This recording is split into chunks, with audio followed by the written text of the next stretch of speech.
questioning. I'll stand by my statement, Your Honor. All right. I just wanted to put it on the record. I don't want to argue about it. All right. The record's been made. I also put a little bit of additional information regarding Detective Coons' testimony into my minute entry yesterday that is probably posted or will be posted today to supplement the record. So I guess to the extent you're making some sort of, well, your objection's noted, I guess. Thank you.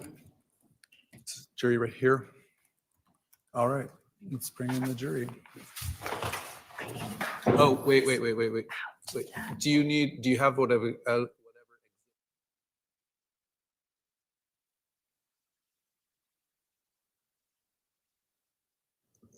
I believe.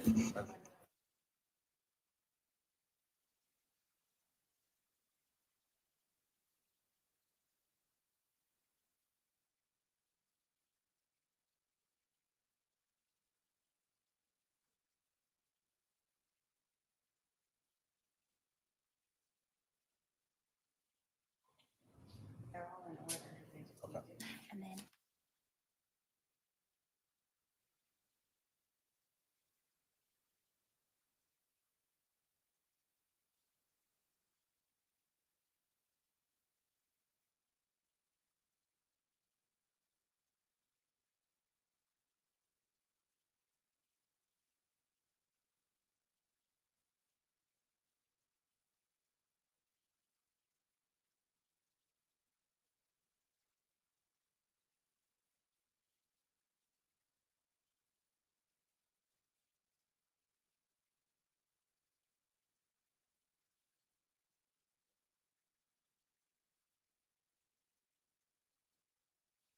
All right, let's bring the jury in.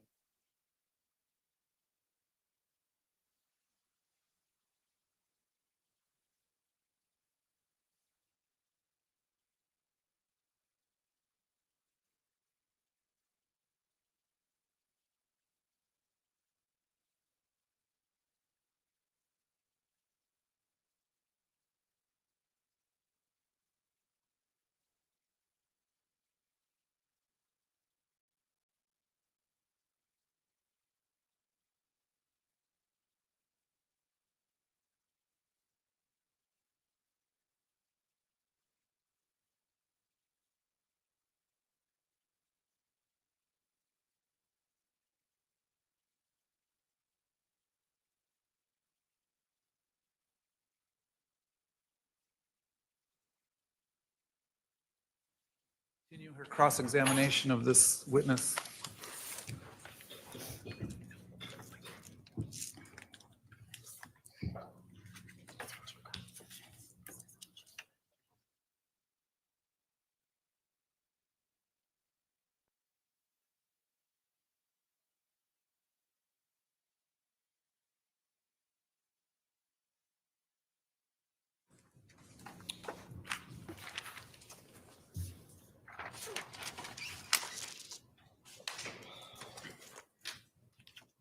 Detective Coons, I know we didn't really establish yesterday. I know that you're retired. Is that okay if I call you Detective Coons, or would you prefer something else? Detective is fine. Okay, thank you.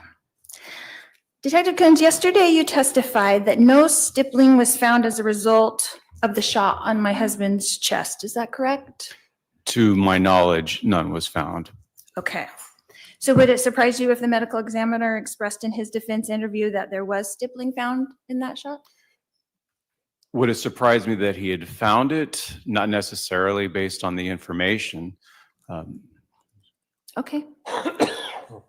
Would it surprise you if the medical examiner expressed that the shooter would have had to be 2 to 4 feet away for that stippling to be present? And this is from your interview or from the report? From the interview. Okay. No, that actually would still be consistent with my observations at the scene. Okay, great. If someone very muscular like my husband were 2 to 4 feet away from you holding up a bat, would you consider that a threat? Can I object to speculation, relevance? Your Honor, I'm asking for his opinion as a professional and as a firearms expert. He's not, okay. That goes to the ultimate hold on. decision. The objection is sustained and it calls for a legal conclusion. It calls for a legal conclusion? Yes, move on. Were you present, detective, when my husband was shot? No, ma'am. Is there a video recording of it? To my knowledge, no. So is your opinion then an educated guess about what really happened? It's based on known facts. Okay. Were you aware, detective, that my husband and my brother were very good friends? No, ma'am, I didn't know the relationship. Did you know that they hung out and played golf together? Objection, relevance. Sustained. Your Honor, I'm going somewhere with this. Oh, I guess. My follow-up question will explain. I guess you can answer if you knew that they played golf. I did not know. In all of your investigation of my life, you never came across this information? Objection, relevance. Sustained. Are you familiar with my husband's wishes for his funeral? Objection, relevance. Sustained.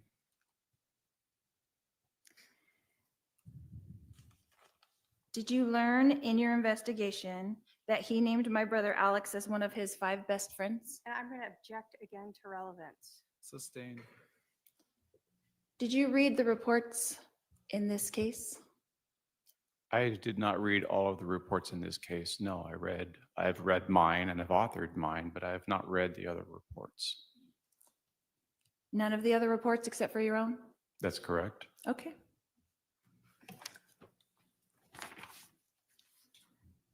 Detective, are you familiar with the follow-up report you wrote dated July 29th, 2019? You're going to have to be a little bit more specific. Did you review your reports in preparation for your testimony here today? Yes, but I have not memorized the dates of when I made a report entry. Okay. Would you like to see it to refresh your recollection? That would be helpful. Okay.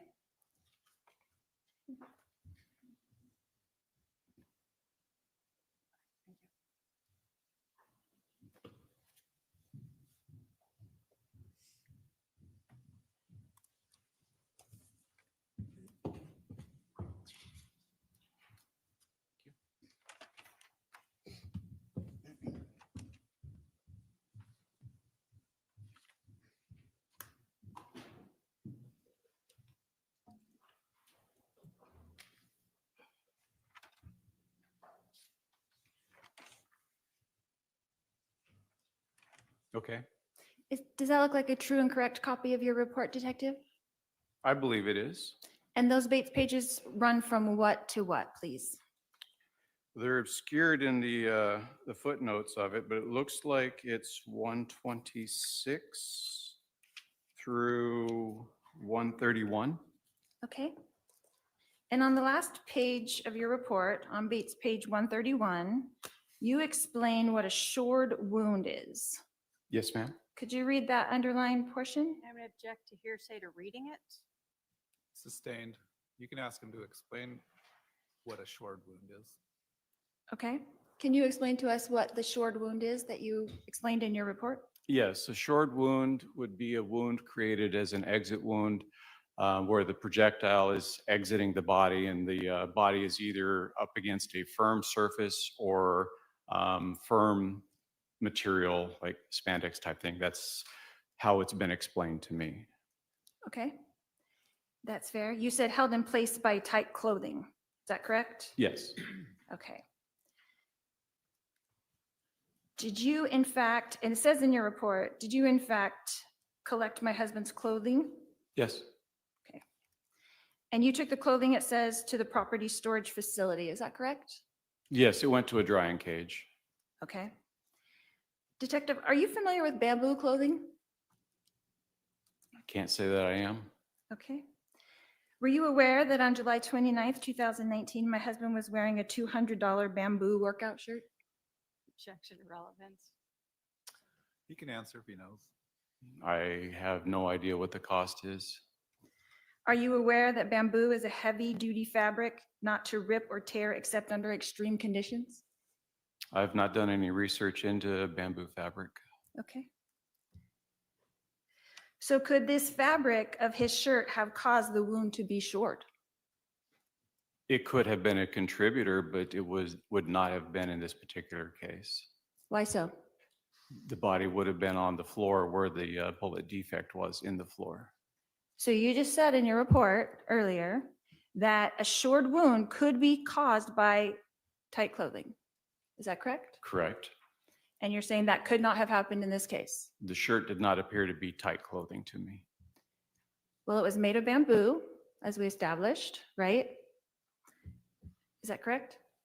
I am taking your word for it. I do not know that it's a bamboo shirt. Okay. And you did not investigate that at all? No, ma'am. But you had the shirt in your possession, It was seized as evidence, yes. and you never checked what kind of fabric it was, No, ma'am. and you never checked if that could be a possibility, No, ma'am. and you knew that spandex was kind of a material that could make that kind of short mark that you just mentioned, correct? It would have to be super tight clothing.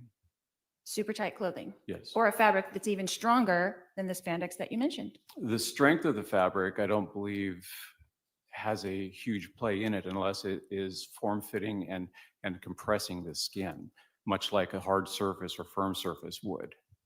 Okay. But what you said in your report was that held in place by tight clothing could cause a short wound. As has been explained to me, yes. Okay. Detective, in your report, you mention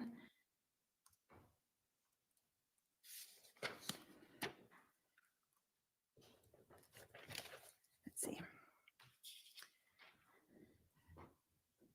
So it is possible that his shirt could have caused the wound and not the floor. I'm going to object to asked and answered.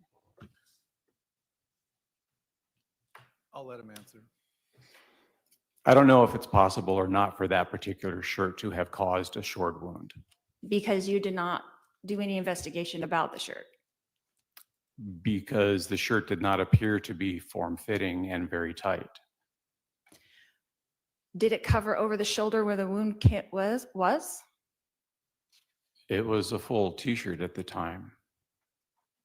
That's what I'm saying. So was the t-shirt where the wound was on his back, where the bullet exited, was his shirt covering that part of his body? Certainly.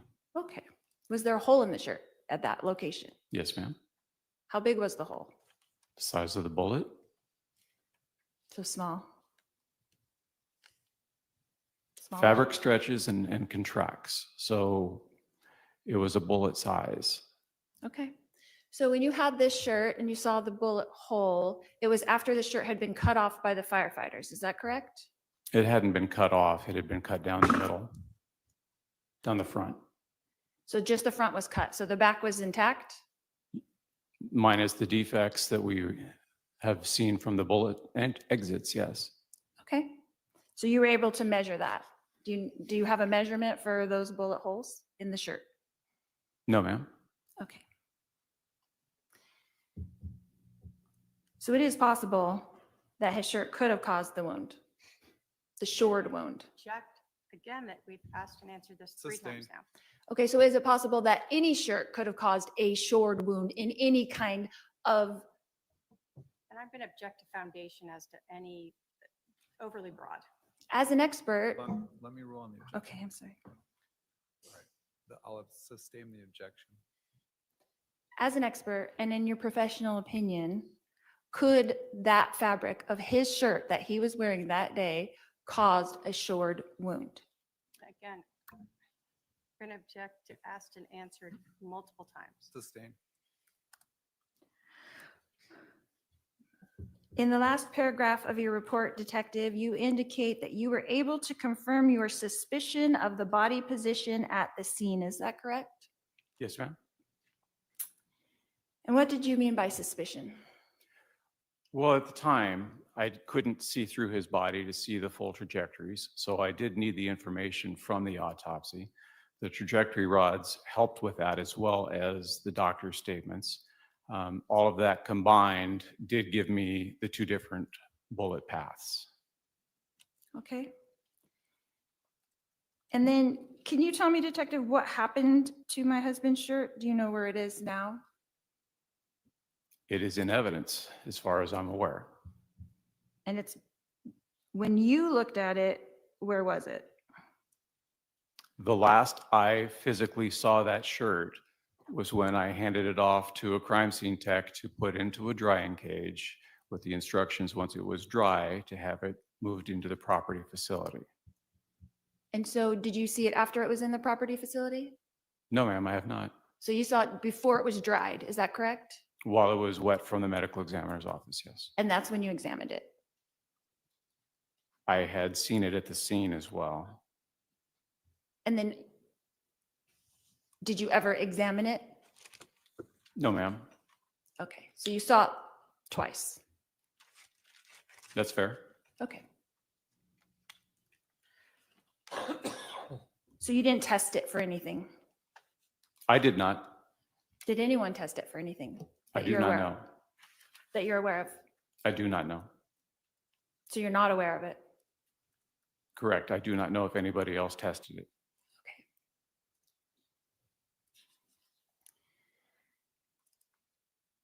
Was the wood floor tested for any fragments of the projectile?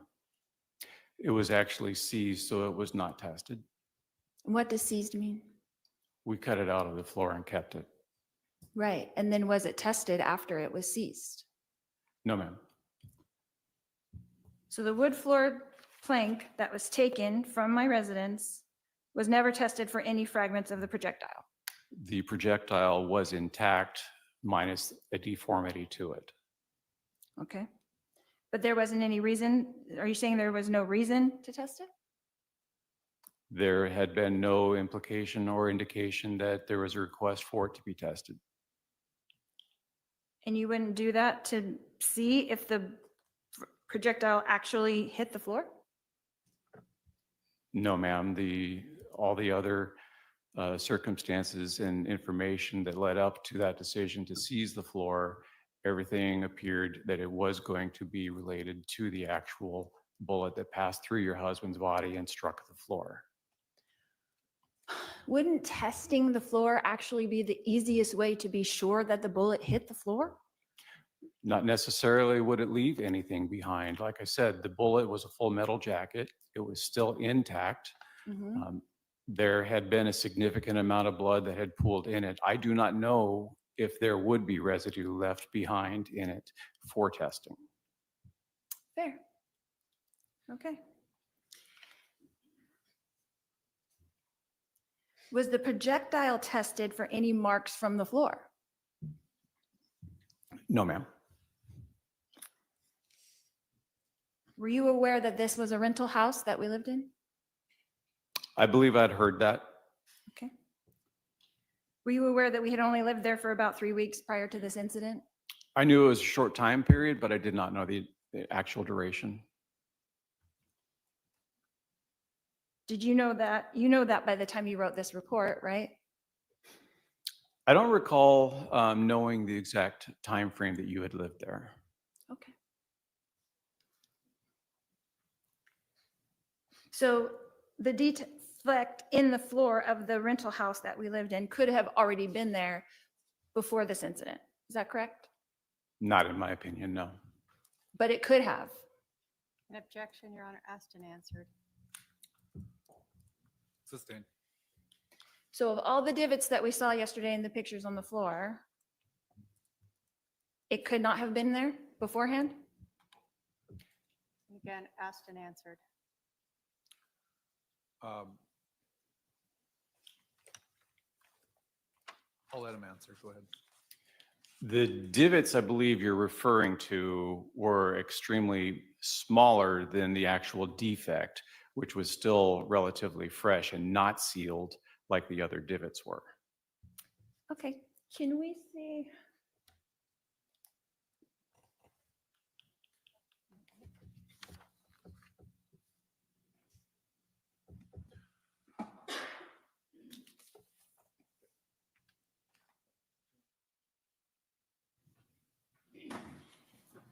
These were previously published, so I can use them, right? Yeah, Can we look at just this? refer to the exhibit number, please. Okay. Just put it on.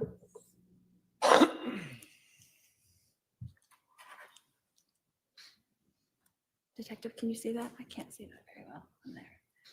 So in Exhibit 57, Detective, I'm looking.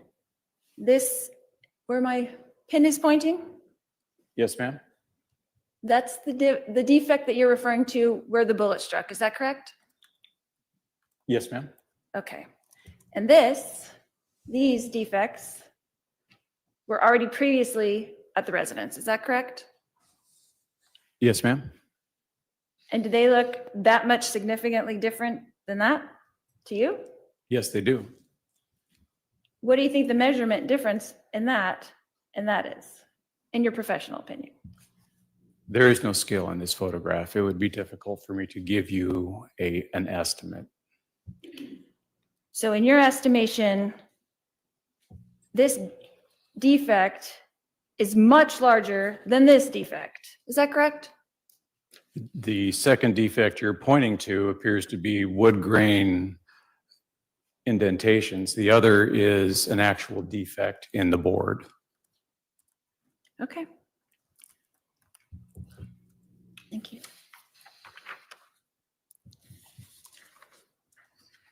But this defect, this piece of wood that was cut out was not tested. Is that correct? Again, asked and answered. Technically correct, but I'll let him answer. Correct. To my knowledge, it was not tested. Thank you.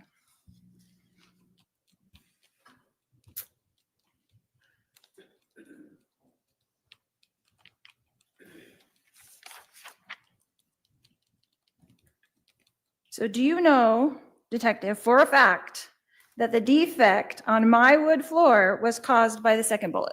And again, I'm going to object to asked and answered. Sustained.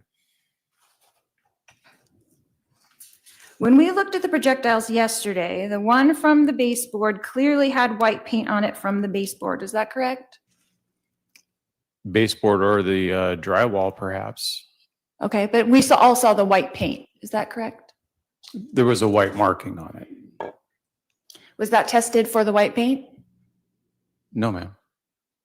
Why not? There was no decision made to have it tested. Because it was logical that it was in the baseboard where the baseboard was painted white, right? It was very clear that it had passed through your husband and lodged in the baseboard. And upon recovery, there was no deformation to it, indicating that it was a straight-on impact or relatively close so that it embedded itself into the baseboard. Correct. So it wasn't tested because it really didn't need to be, in your opinion. Correct. Okay, that's fair. Next, we looked at the projectile that, according to you, made the defect in my wood floor. Is that correct? I don't understand your question. Next, we look at it, but I don't see anything. Oh, we saw the projectile. Can I find out what exhibit that was? Your paralegal has all those photographs. Can we use the actual Yeah. exhibit? She can approach and Okay.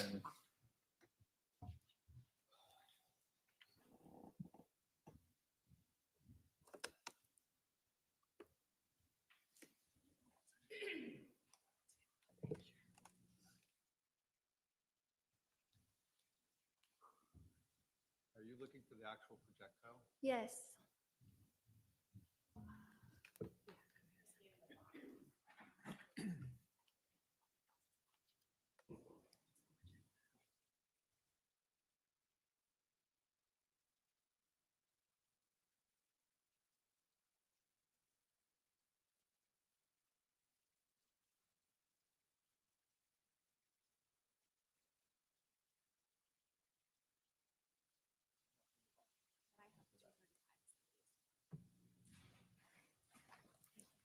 I believe it's a smaller.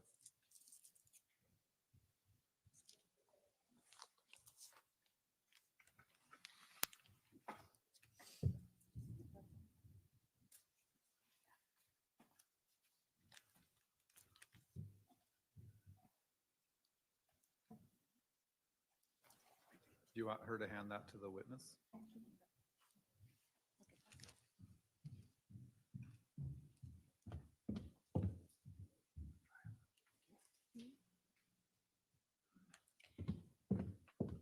Is that 239?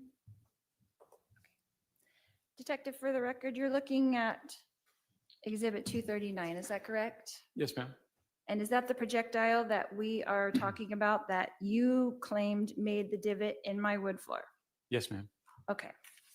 So was that projectile was not tested, is that correct? Your Honor, Is that what I'm you going to said? object to asked and answered at least 3 times. Sustained. Does that projectile look pristine to you? No, ma'am. As I've previously testified, it is slightly deformed. What side is it deformed on? What part about it is deformed? The back end, the heel area is compressed a little bit so that it's now oval as opposed to circular. And that would indicate what? That would indicate that as the bullet struck something firm on its side, it compressed and then it continued on moving. Okay. So that's what you mean by a shored wound. It hit up against something. Is that correct? The terminology as it's been described to me is it's the skin is against a firm surface. So in this particular case, the floor would be the firm surface. So as it's entering or exiting your husband and starting to try to enter the floor is forcing the bullet to kind of ricochet, but the body's still keeping it in place. So it's now deforming a little bit and it's still expending its energy to escape from underneath the body. Okay. And if my husband was in fact laying on the floor, how did it get out from under his body? Wouldn't it have gotten stuck under? That's my question. Just what? Could you explain that to me? I think I just did.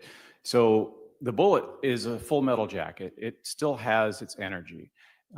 Until it starts striking things to cause resistance to it, to slow it down, it's going to expend its energy at a normal rate. I think I just lost the mic. I'm not sure. No, it's all. Okay. When it starts striking firm objects, then it'll start bleeding the energy away. And in this particular case, as it's exiting your husband's body, it's impacting bone, it's impacting the flesh that's compressed against the floor, and it's impacting the floor now. So there is going to be a lot of resistance against that. Now, where it exited, it's still not free to just fly like the one that went through his chest and out the back. It's still semi-trapped between your husband's body and the floor. So that's going to cause even more energy drain until it comes to rest. And how far away from my husband's shoulder was that bullet fragment found? The projectile, I guess. When it was found, I don't know the exact measurement away from it. I would say a foot or more, maybe. Okay, so that's what you're talking about the energy. It still had energy to keep moving. Is that Yes. correct? It had enough to escape from being under the body. Okay.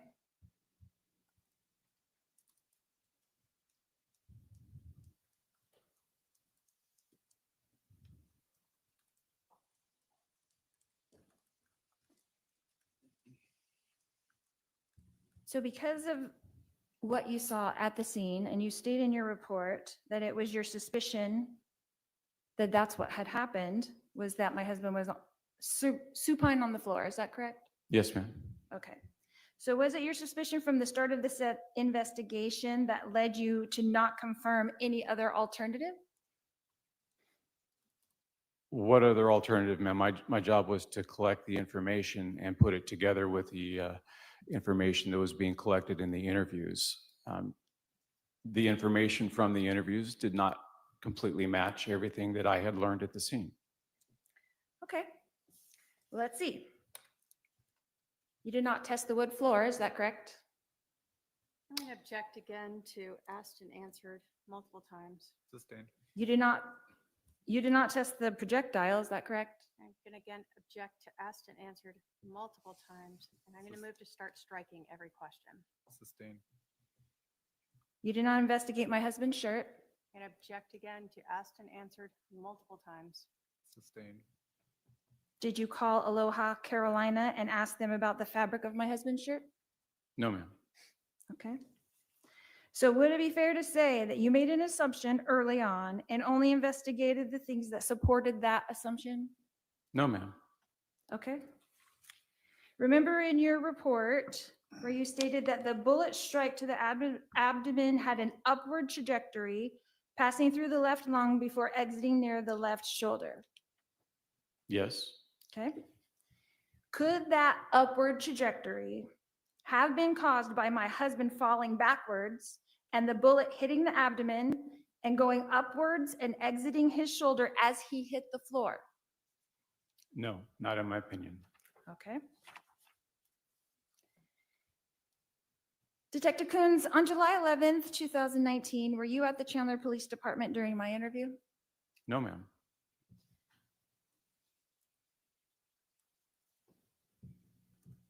Were you there that morning when we were brought into the Chandler Police Department at all? No, ma'am. I was at the scene. Okay. I thought you didn't get to the scene until 11:45. No, that was when we actually obtained the search warrant. It was about a little after 11:45. I was Okay. already at the scene shortly after 9 o'clock. Okay. Did you see the injury on the back of Alex's head with your own eyes? I did not take a close look at it. I saw the paper towel that he was holding against his head. But you did not see the wound itself? No, Okay.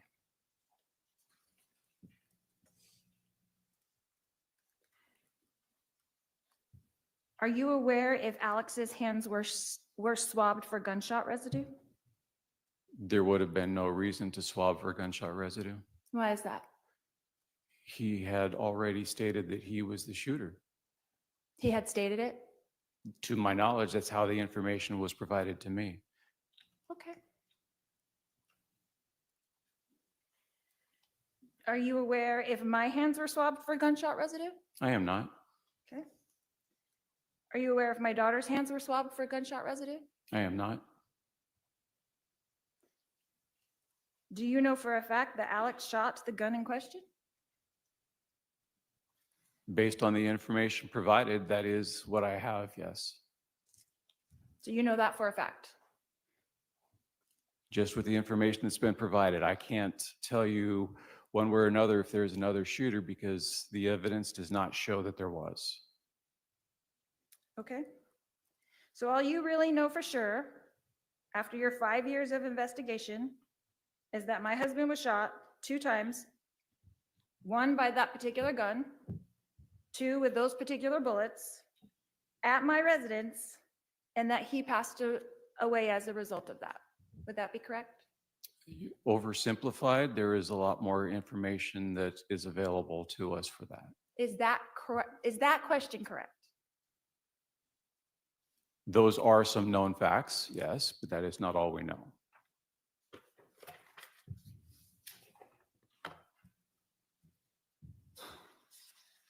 So you can't really tell me for sure who shot him, can you? Well, as we've established, I was not present when it happened. I can only go with the facts of what people have said and what the evidence shows. Okay. You don't really know what time he was shot, do you? Actually, no, I don't. Okay. You don't really know if he was falling back or lying supine on the floor, do you? Yes, I do. You don't really know what time my husband actually passed away, do you? No, ma'am, I don't. Thank you. No more questions. All right, redirect. Your Honor, I still have stuff that she You gave. can pass those to, let's have your paralegal get the report that you gave him, but I'll take exhibit 239, is it?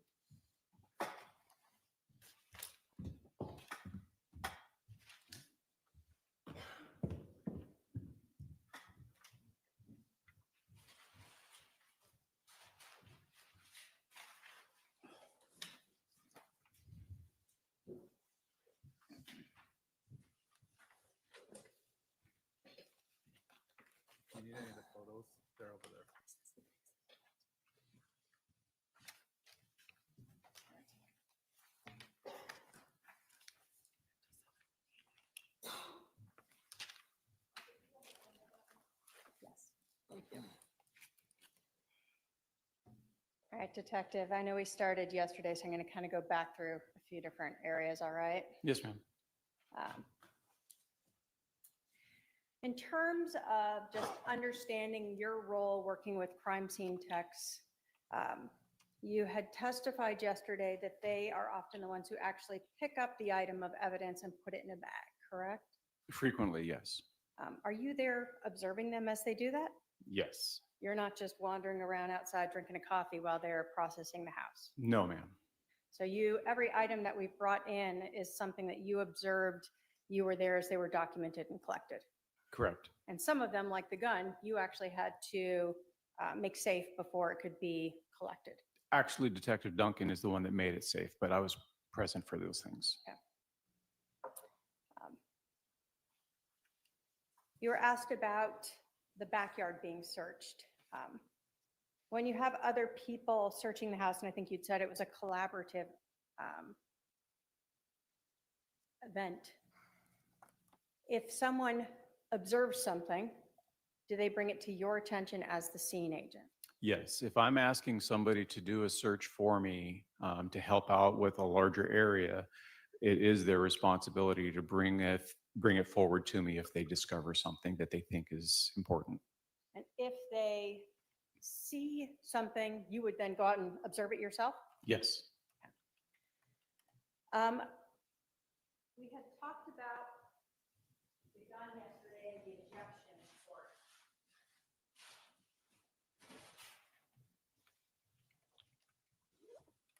See if this will be visible here. What do we see right here? So that is the ejection port. So when we're talking about how this, how a semi-automatic gun works, and you were talking about the ejection to the right, is that in this gun indicated by the opening where that ejection port is, the side that it's on of the gun? The opening is part of how it'll indicate where it ejects. Also, the extractor, which is a small lever behind the ejection port, is what grabs the casing to pull it out. And internally, there's going to be an ejector that it's usually a small pinpoint that kicks it, and the springs basically flip it out.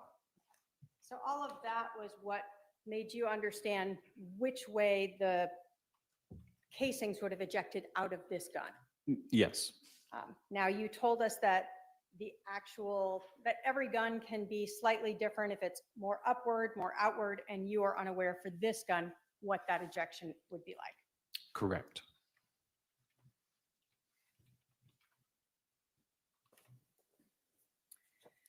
I'm going to go back to your diagram. This is Exhibit 5.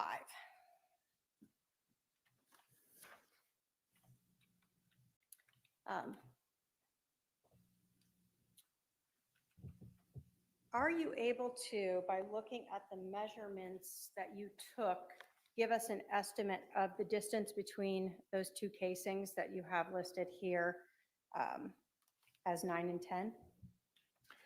My estimation would be a couple feet.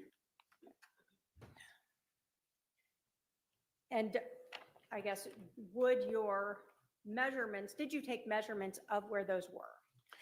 I took measurements from the reference points to triangulate it, but I did not measure distance between each object to the other objects.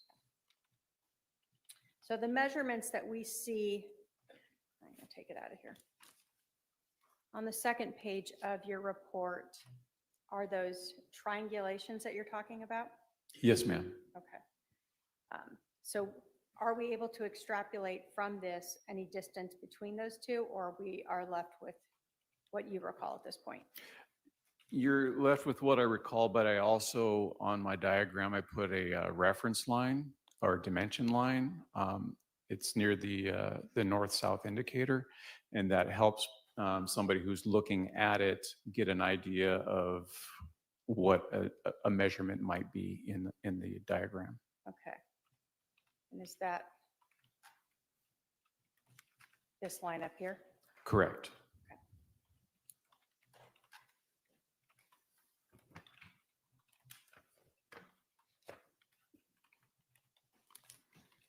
There was a lot of questions about where the shooter might have been at the time when this shooting occurred.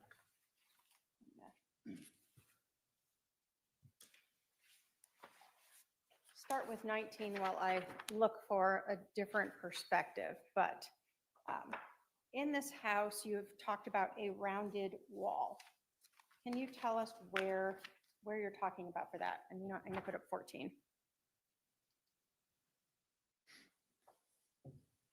So on 14, what is this rounded wall that you're talking about when you're referring to the location or potential location?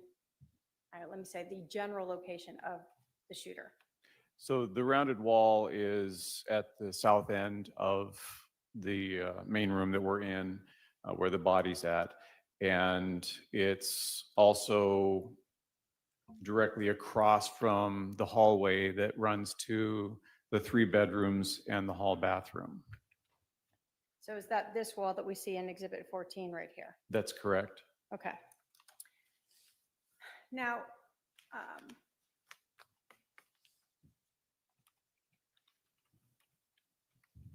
when we are talking about a gun being fired and casings ejecting, as someone who has fired guns before, have you fired them on where the casings are landing on a hard surface?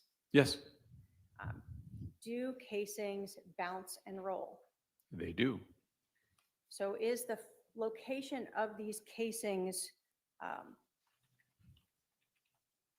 do they tell us exactly where they initially landed when they ejected? No, This is just where they ended up or stopped. it's where we found them. They could have been kicked at some point as well. Yes.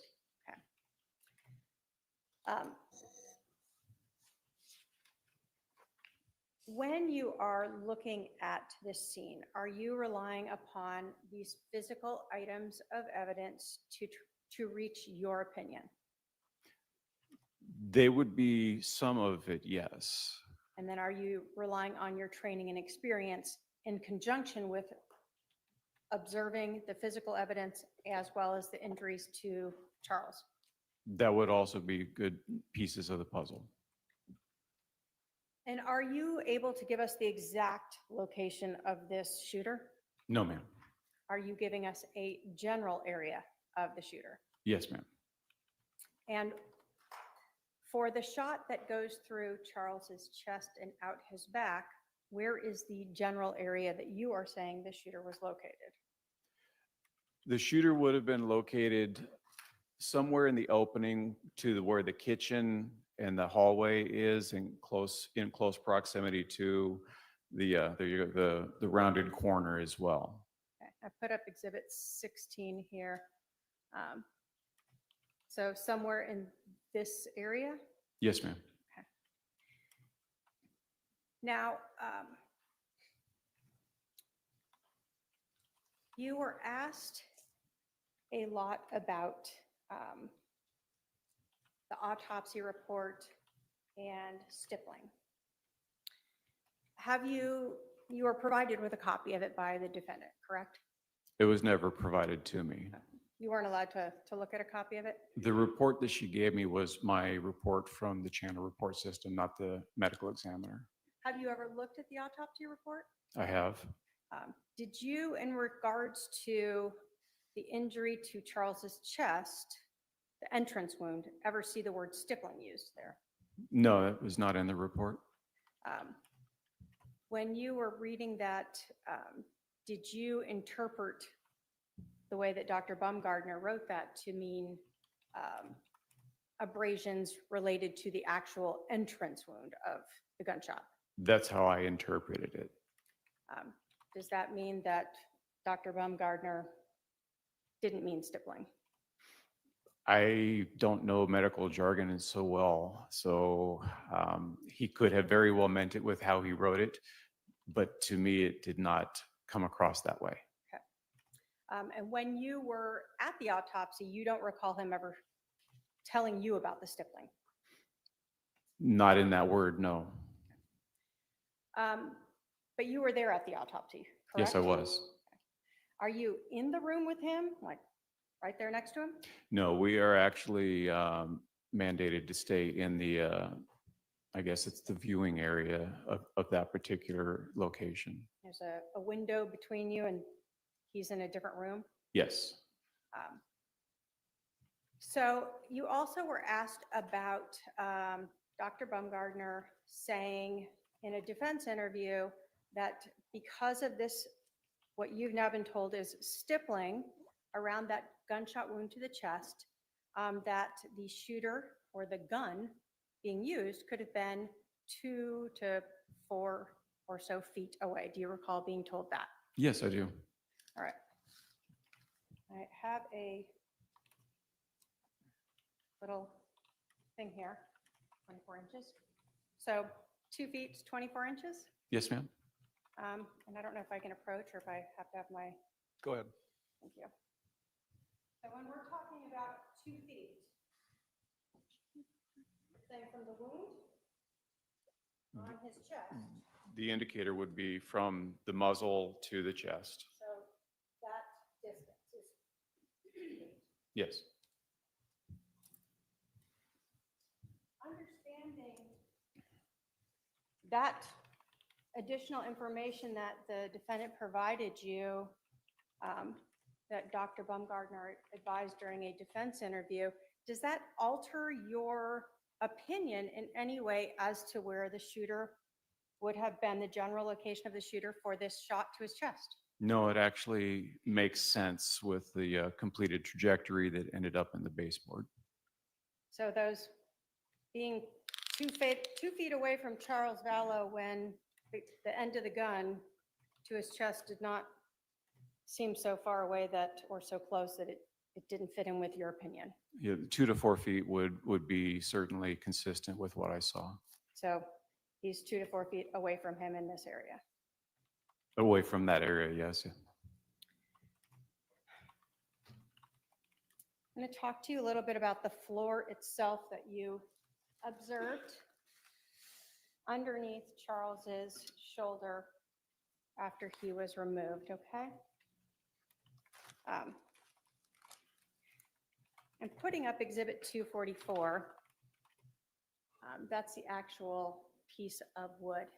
And Your Honor, can I actually publish this to the jury and have them Yes. look at it? Thank you. And I can have just all of them look at that, and then I'll ask a couple questions.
Detective, in looking at the floor itself, you told us that you looked through the whole floor in that room to see if you found any similar types of defects, correct? Correct. Did you find other defects on the floor, just period? There are other imperfections. You had testified on cross that there was something about the freshness of the defect itself. Were you able to sort of feel a difference in the wood grain, where that indentation is that we see in Exhibit 59 and in the actual piece 244, than you observed in other defects across the floor? Yes, it did appear to be different than the other imperfections or defects. Was there anything about the defect itself that indicated a path of travel? Yes, there is a kind of a linear mark to it, and you'll also see at the in this particular photograph that there's like a slight semicircular edge as it exits towards the top right.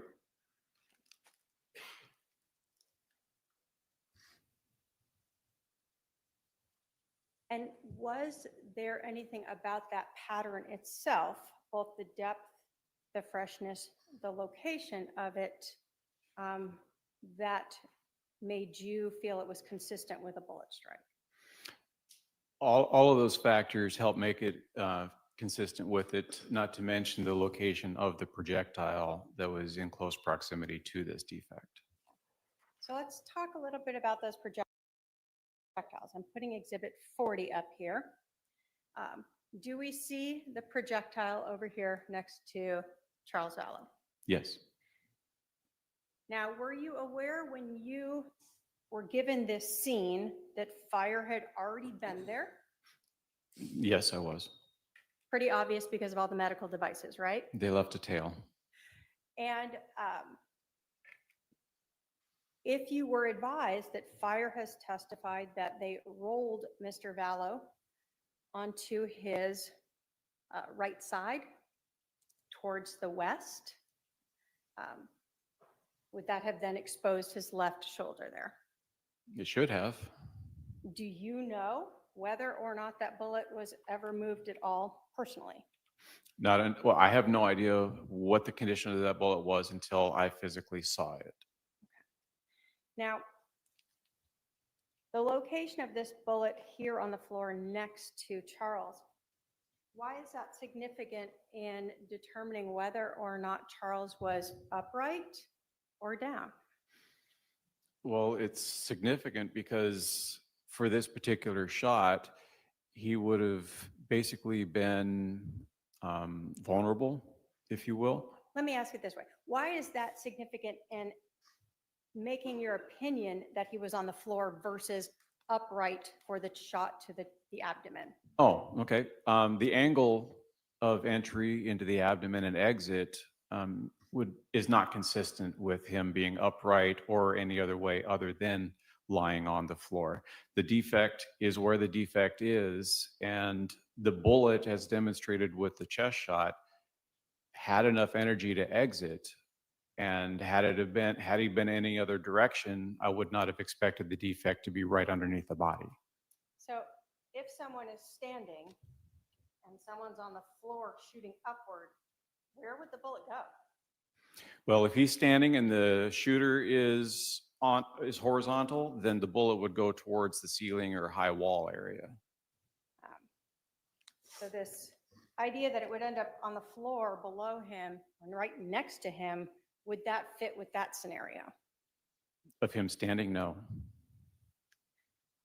When you're looking at the bullets and the location of them in this scene, we had that other projectile, and I'm going to put 20 up here, that went into the baseboard on the east side of the room, correct? Yes.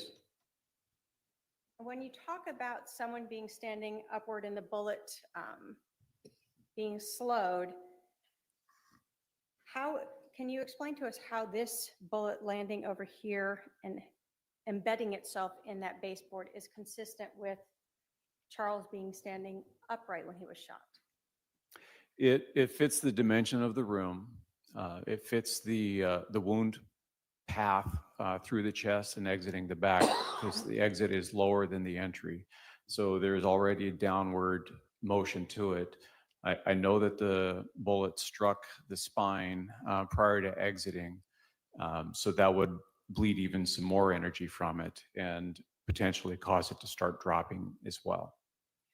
So the wound itself was slightly downward. Yes, And then given the distance away from Charles, this would be in your mind consistent with having gone through him in that chest to back exit downward angle. correct. So that really only left one other bullet in the room to explain the other injury, Yes, ma'am. and that's the one that was right next to him. Correct.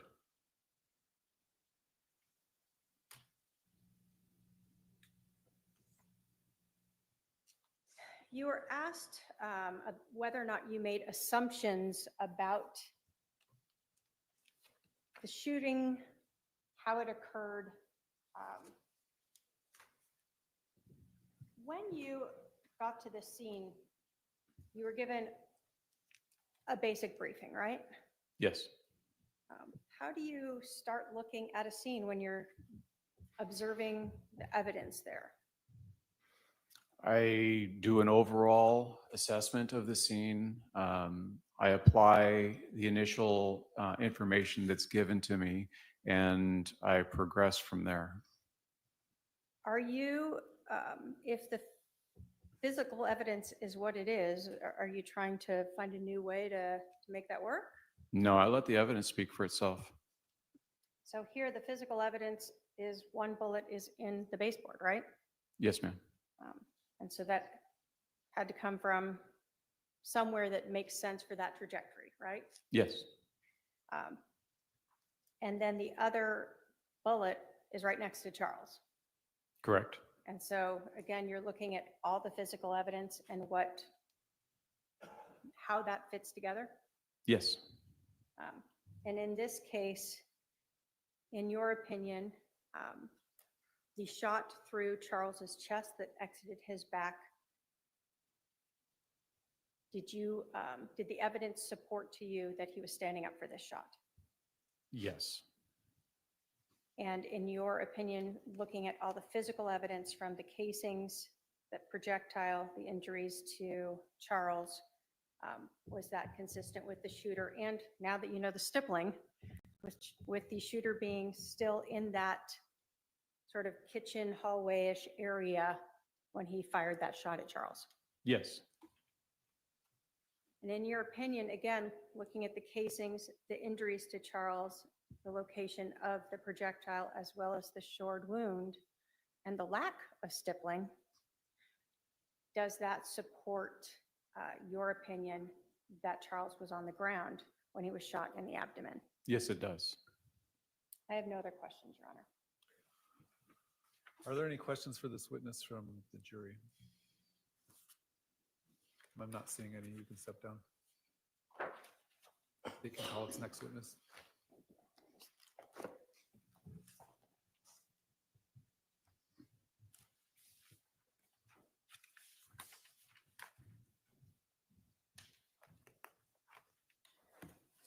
If I may go get her.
Joe Hancock.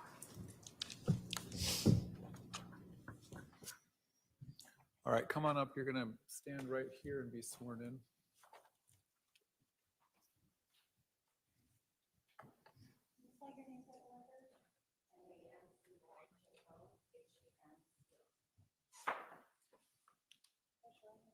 You do solemnly swear that testimony you're about to give will be the truth, the whole truth, and nothing but the truth, so help you God. All right, you're going to come around the court reporter, have a seat up here to my left.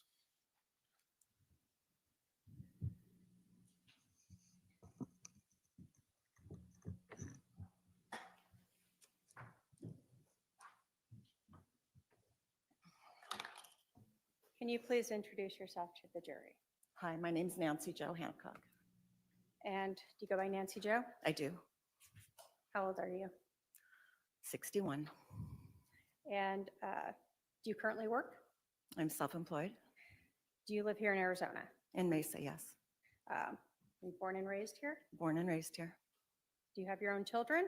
5, Do you have grandchildren? 15, Busy person. yes. I'm going to direct you to a person by the name of Charles Vallow. Did you ever meet a person by that name? I did. How did you meet him? I'm divorced. I was on an LDS dating site, and when new members join, it tells you this is someone new. And he sent me a message and we began messaging. Initially, did you just talk to him do you talk through the website? How does that work?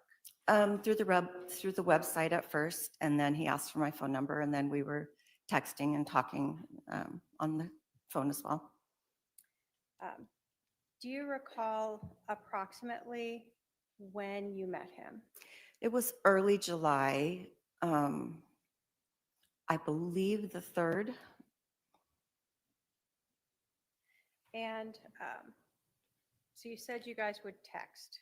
Was this, A lot. what's a lot to you? Charles was a texter and a talker, and he was good at banter, and there were hundreds of texts by the time I had met him. You said you talked on the phone with him as well? For hours. Did you have a conversation with him once that lasted almost 3 hours? Probably more than one, yes. When you met Charles in early July, did you know he was still married? He told me he was in the process of a divorce. Did you know whether or not he was living with his wife at that time? He was in Houston. His soon-to-be ex-wife was here. When he came to Arizona, he was meeting a realtor to find a place to live when he was here as well. So when you're first meeting him, he's out of state, but he has a connection here to Arizona, so you keep talking to him? Correct. As you guys are talking and texting, did you eventually have enough interest that you decided you wanted to meet him? Yeah. Did you know what Charles did for a living? Life insurance and something with money. I try not to have that be the focus when I'm getting to know somebody, so that I get to know them for them and not what they do for a living. So you didn't really care too much about No, what his job was? no. Did you know he traveled a lot for work? Yes.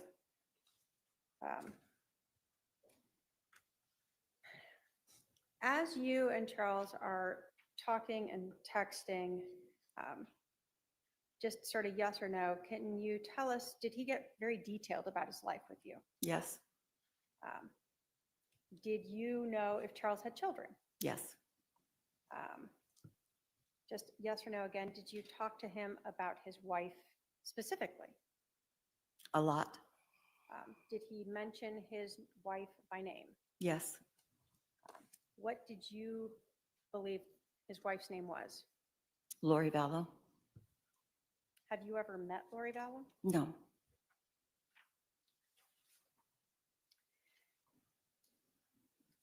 Again, just sort of yes or no. Did Charles talk to you about Your Honor. why? Leading? Objection. I haven't heard the question yet. Go ahead.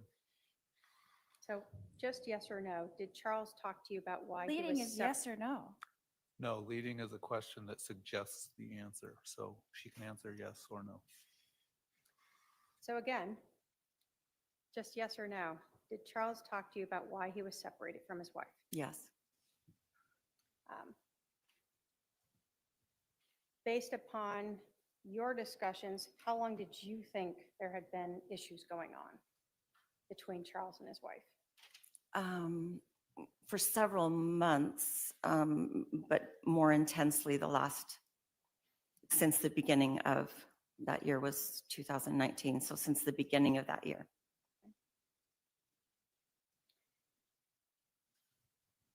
You told us that Charles talked to you let me ask you, yes or no, did he talk to you in great detail about his relationship with Lori Vallow? Yes,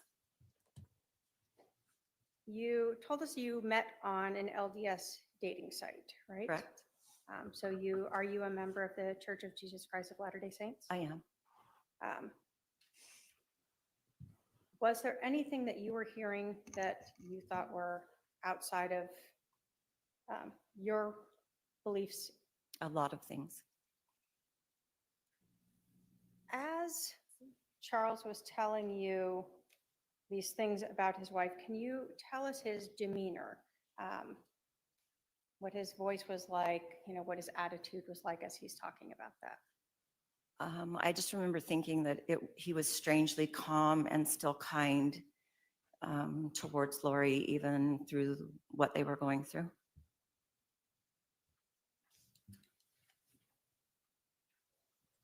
You told us you were aware he had a child. Did you know where that child lived, who the child lived with? Yes, Who was that? he was living with Lori at that time.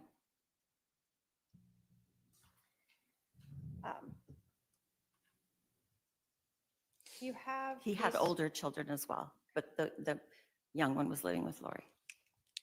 You have these conversations with Charles about his wife and these things that to you seem outside the LDS religion. Why do you keep talking to him? Well, he was very charming and kind and funny and very clever, really good banter. A lot of craziness going on around him, but he seemed pretty awesome.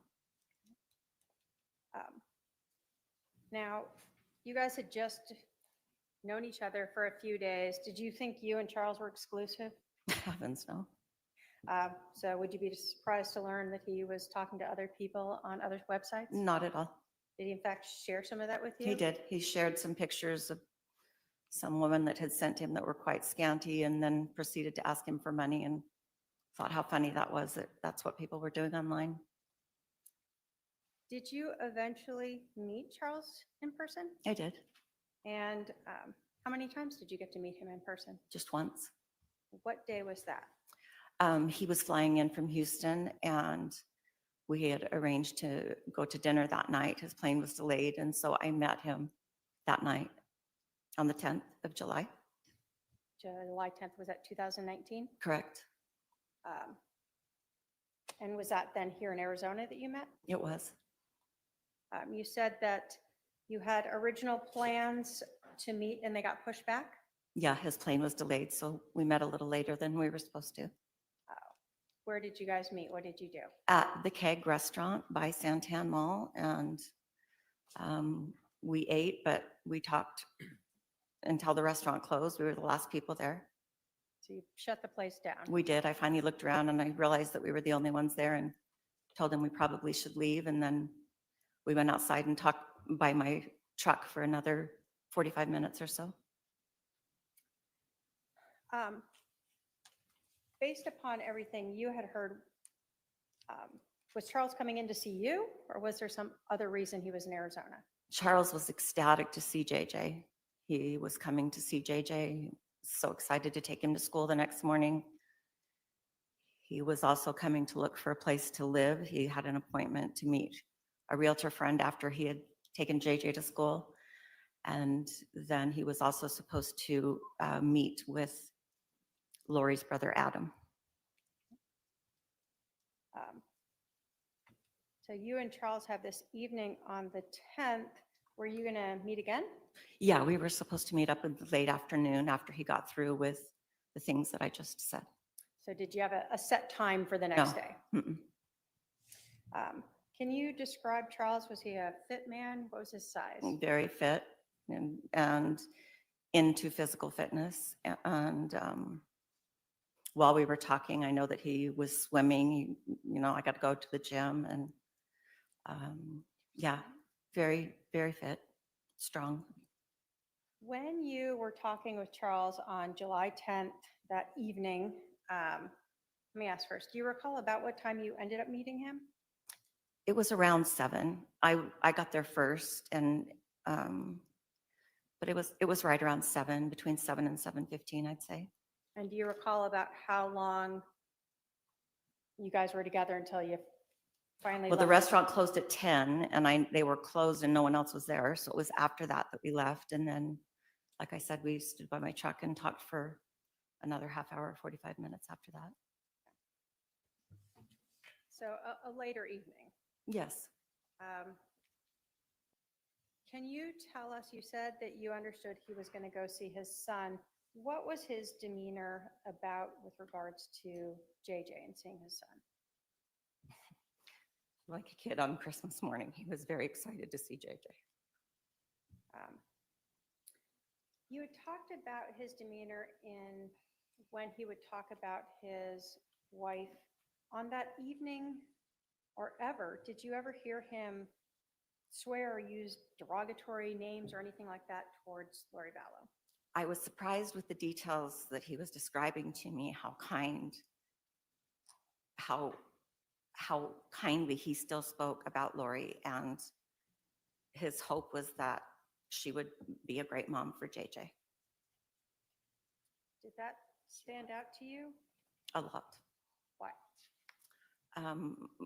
Most men that you date are not nearly so kind about their ex and describe them in more derogatory ways and don't speak so kindly. And I remember just thinking how odd in a good way it was that he was not speaking in a derogatory way about Lori.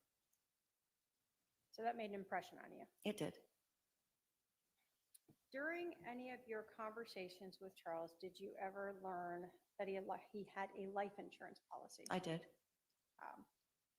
As you are talking, did Charles really just tell you a lot about his life? A lot about his life, yes. Were you almost surprised at the amount of detail of his life that you learned? Yeah.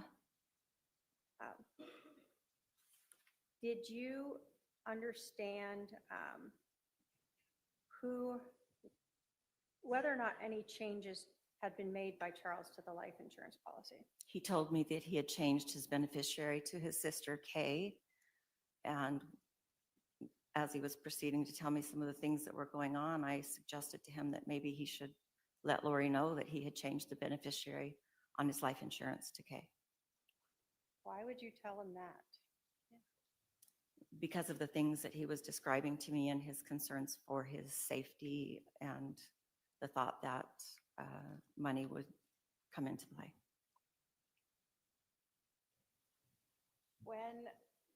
Do you recall where you were when you made that suggestion to Charles? We were sitting at dinner at the Keg.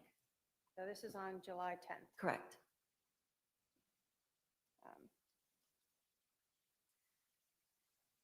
What was his demeanor like when you told him that? He kind of chuckled and said that he probably should. Said that was a good idea. You told us that you don't know Lori Vallow, correct? I do not. Would it be fair to say that you sort of have no beef in this case? I have no beef in this case. Do you know any of Charles's family back then? No, Any of Lori Vallow's family back then? no.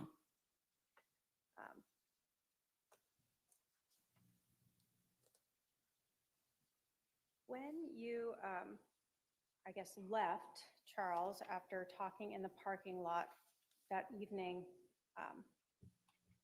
you told us that you had sort of unformalized plans to see Charles the next day. Correct. Was there like someone would call someone, or how was that supposed to go? He just said that he needed to do the things that I said, have a morning with JJ, find a place to live, meet up with Lori's brother Adam, and, then we would meet up somewhere for a late lunch or something. Did you ever try to reach him on July 11th? I did. Did you try texting him ever? Around 11-ish in the morning, I texted him and asked how his morning with JJ had been. Did you get a response back? I did not. Did you try calling him? A couple hours later, I called once, yes. Did you get a call back? I did not. What were you thinking when you didn't hear from Charles after you spent this night? I was puzzled how I had misread what I had thought been a good date so wrong that he would not even take the courtesy to reply. Wondered why, but just figured that was what his decision was. So on July 11th, when you're not hearing back from Charles, did you know that he had been shot and killed? No.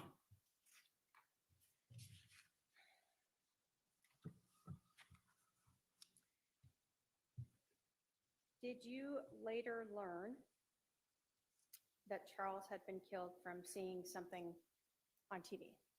I was watching TV in December, I believe, and his picture came on the screen, and it said that he was dead. When you learned that in December, that he had been killed, did you learn when that had happened? Did you try to investigate? I did. They said the date, and I thought, oh my gosh, that's right about when I went out with him. And so I went to my phone and thought I probably had deleted our text conversations. If I'm not dating someone and I text, I usually delete the thread, but I had not. And I had the conversations, and then I realized that I was with him until 10:45 that night and that he died at 7:30-ish the next morning. And did you later then talk with the police in April of 2020 to tell them what you knew about this case? I did. Thank you. The state has no other questions. Cross.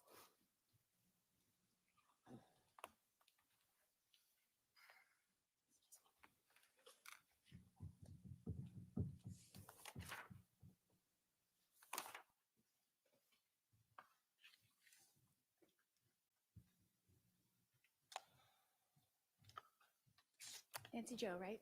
Correct. And we have not met before, We have correct? not? Okay. And you stated that your husband, or my husband, told you that he was going through a divorce. Is that correct? That's correct. And did you have any way to verify that? No, I didn't try to verify that. Okay.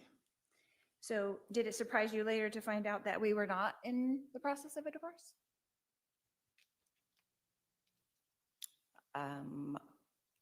Charles was in the process of a divorce. He was not in the process of a divorce. Did it surprise you to find that out? You've seen it all on TV where we're not getting divorced. Okay. So on the website that you met him, did he say he was divorced? I'm not certain. Would you have gone on a date with him if he would have said he was married? If I would have realized how married he still was, maybe not. But I just met for dinner. I wasn't sleeping with him or anything. Do you go on dates with married men? I'm going to Not object naturally? Argumentative. I'm going to also object under 611 for harassment. All right. I'll sustain the objection. Your Honor, do I not have a right to cross-examine this witness for what she has already testified to? You can cross-examine her about what she's testified to. So you did go on a date with a married man. I went on a date with Charles. but you did not know he was married. I knew his divorce was not final. His divorce was not started. Okay. Okay. So in your text messages, you asked Charles if he was a good kisser. Is that correct? Maybe, sure. Did he answer that text message? I'm gonna sure. object to I'm sure he did. relevance. Again, 611 harassment. I'll sustain the objection for relevance and hearsay.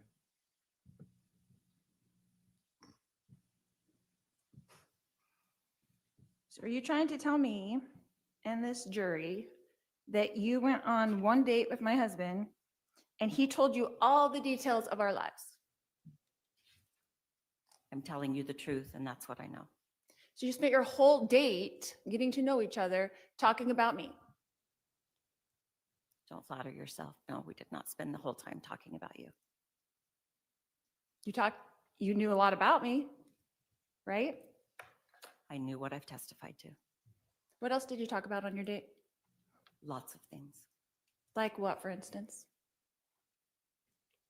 Life, kids, the church, lots of things. Okay. Did he tell you about anything about our other 4 children?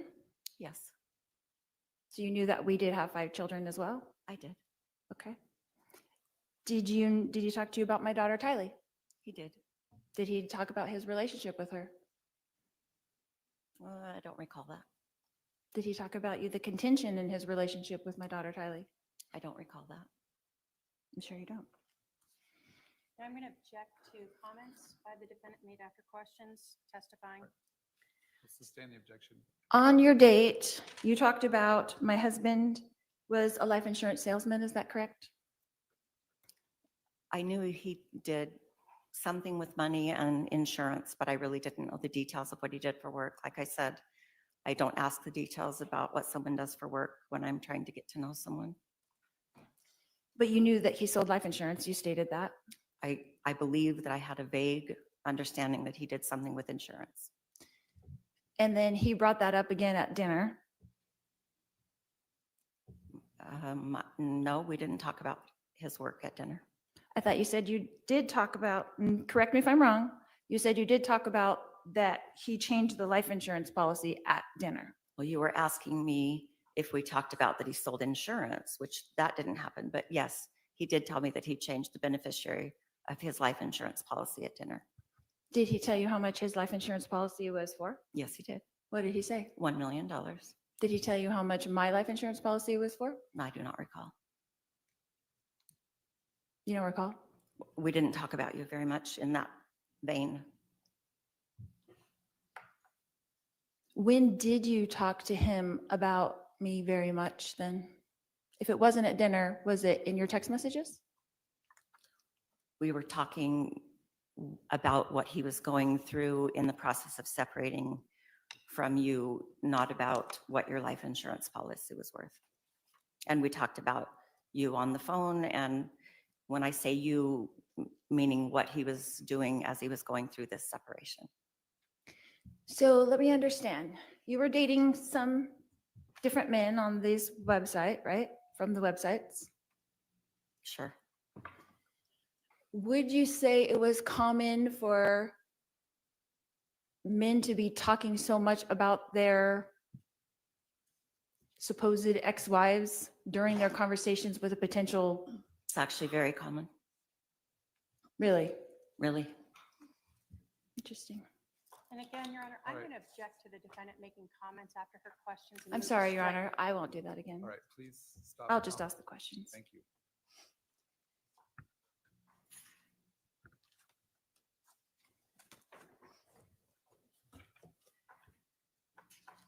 So there were some text messages between you and my husband after the dinner on July 10th. Is that correct? Correct.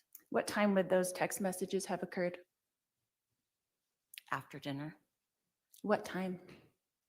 10:45-ish. 10:45 to what? I'm not certain, ma'am. After dinner.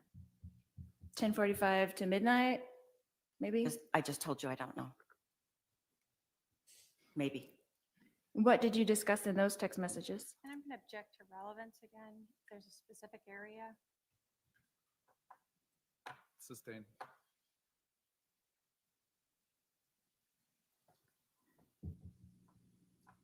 You testified a minute ago that Charles told you a lot of things about his wife.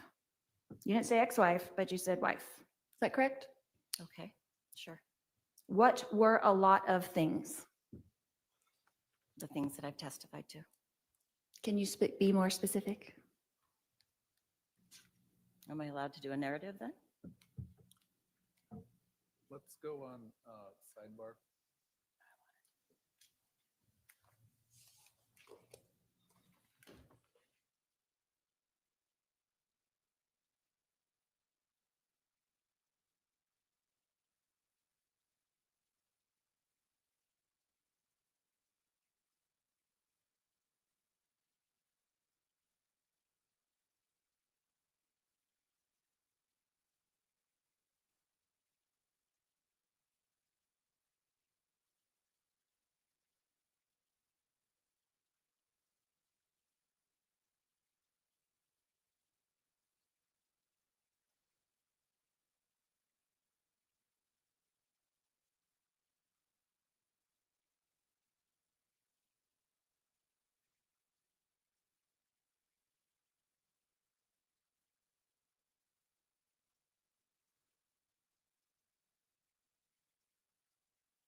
This witness shouldn't take too much longer. I'll have the jury wait for a few minutes. We'll see if we can finish this witness as we go into the lunch hour. But I'll excuse the jury for just a few minutes because we're having technical difficulty with the court reporter being able to hear.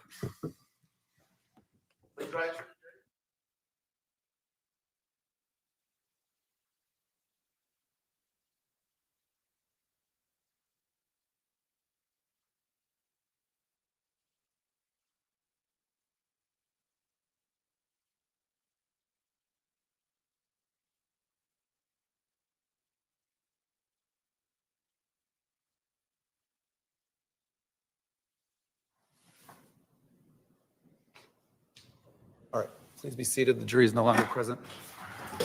The last question the defendant asked of the witness was along the lines of, what things did you discuss about me, meaning the defendant? Is that correct? That's what I Yes. recall, Your Honor. Are you sure you wanted to answer that question? Because you're opening up a really big door. If you want her to answer the question, I'll have her answer the question. How am I supposed to know what a lot of things are?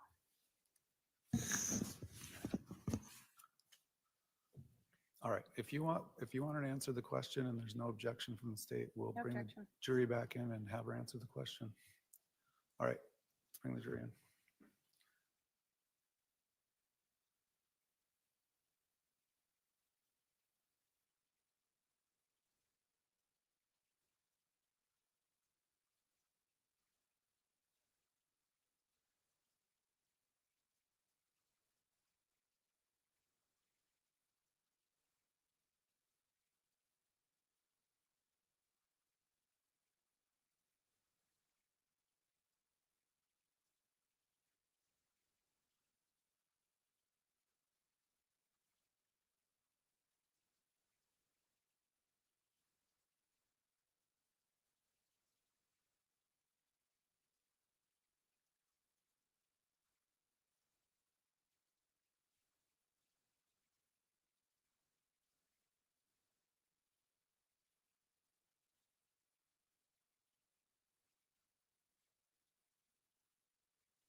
All right, we'll bring the jury in.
Hey everyone, I don't know if anyone can even hear me, but I had a bit of a sick day, but I'm going to watch with you guys today.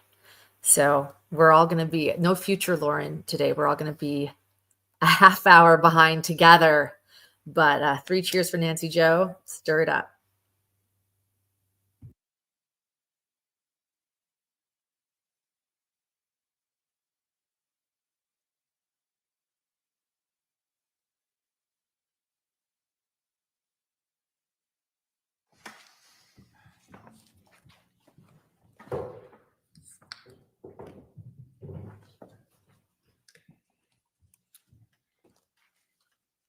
Miss Hancock, you said that you had seen on TV that my husband had passed away. Is that correct?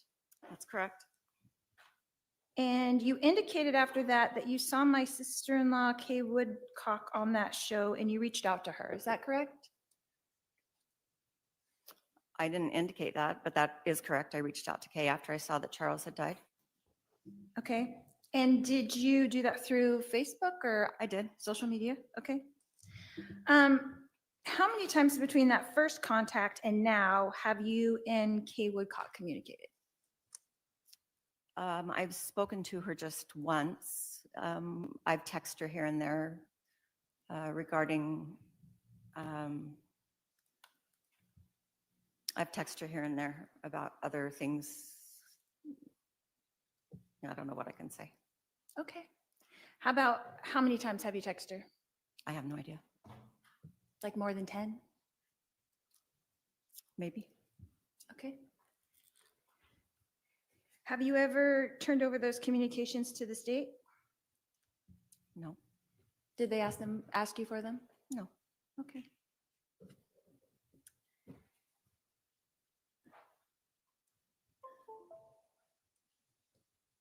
Did you ever turn over the text conversations you had with my husband to the state? I was never asked, but I understand that they retrieved them via having them through Charles' phone. Okay. I would have had I been asked. Okay. Did you turn over any other communications that you had with anyone else regarding this case to the state? I don't believe I've had any other regarding this case to turn over to anybody, so no. Okay. How many times have you spoken to this prosecutor? To Ms. Kay, Yes, to Miss Kay. I met with her once in person and one other phone call, and then just text messages about the logistics of being here today. Okay. How many text messages would you say? I have no idea. More than 10? I know court was running behind, so she had to text me to come at a different time. Probably counting yesterday and today to redo the time, more than 10, yes. Prior than that, probably no. Okay. Did you have a meeting with her to prepare for this testimony? I met with her once, How long was that meeting? an hour, maybe an hour and a half. Okay. Was anyone else there? No,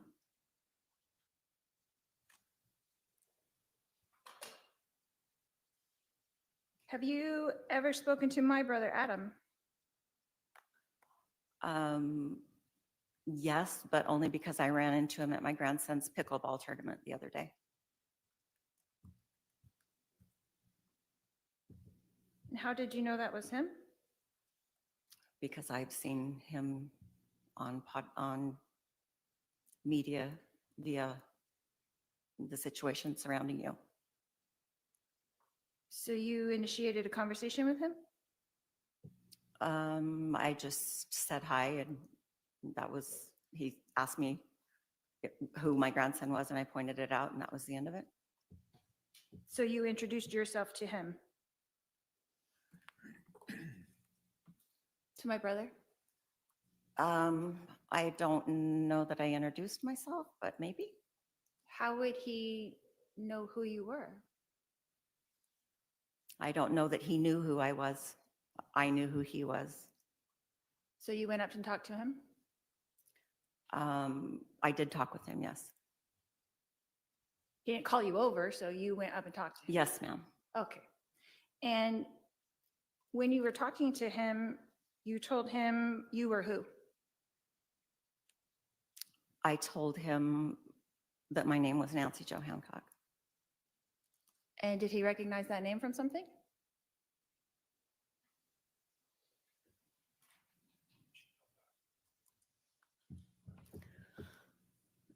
Can I go back and change how I met your brother? I forgot this until right now. So on a dating app, your brother's picture came up on my dating app.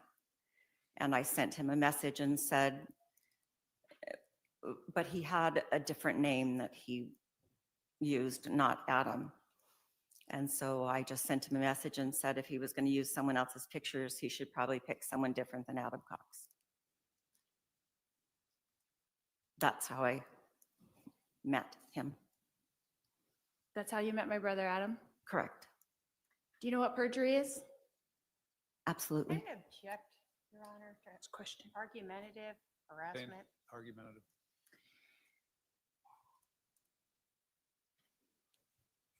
How long was this conversation that you had with my brother at the pickleball tournament? A couple of minutes, maybe less. And how many times had you communicated with him before that? Only that message on that dating app. Besides that, One message, one time? I don't remember. I think he messaged me back, and it didn't continue. So just the one day then? Maybe several messages in one day? I might have sent him one other message, but it was just one interaction, and there was nothing further. And you did not schedule a date with him? I did not. Okay. Have you ever spoken to Brandon Boudreau?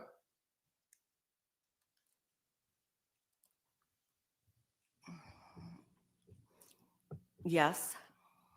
Okay, when?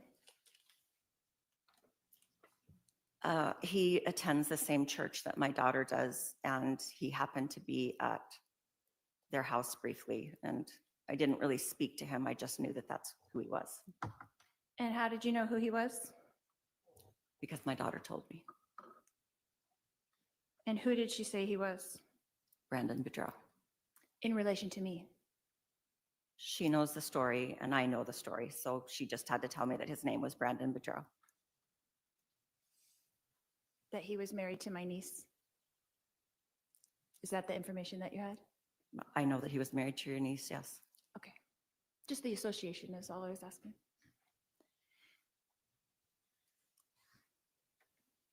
And you did speak to him that time? Well, I don't believe I spoke with him. Okay. Yeah, but you met him?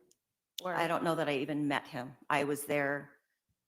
He was there with some other people, and I knew that that's who that was. So you didn't introduce yourself to him? I did not. Okay. Did you speak to any other law enforcement besides Miss K? Not that she's law enforcement, but did you speak to any other law enforcement about this case or be interviewed? Yes. Who? Who did you speak with?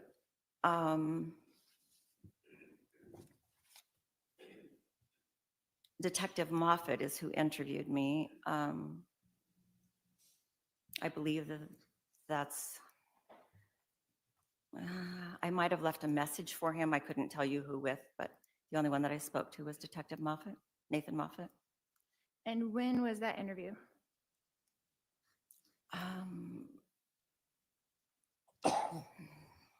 In 2020, I believe in April. A long time ago. Okay. How long was that interview about? It was a telephone interview and it lasted 45 minutes, I'd say. Is that the only law enforcement that you spoke to besides the prosecutor? Yes. And how long between that interview with Detective Moffett and your first communications with Ms. K, how much time passed in between there? With Trina K, Correct. I met with her just a month ago, 5 weeks ago, and I gave an interview in 2020, so Is that the first communication you had with Ms. K was 5 weeks ago? yes. Okay.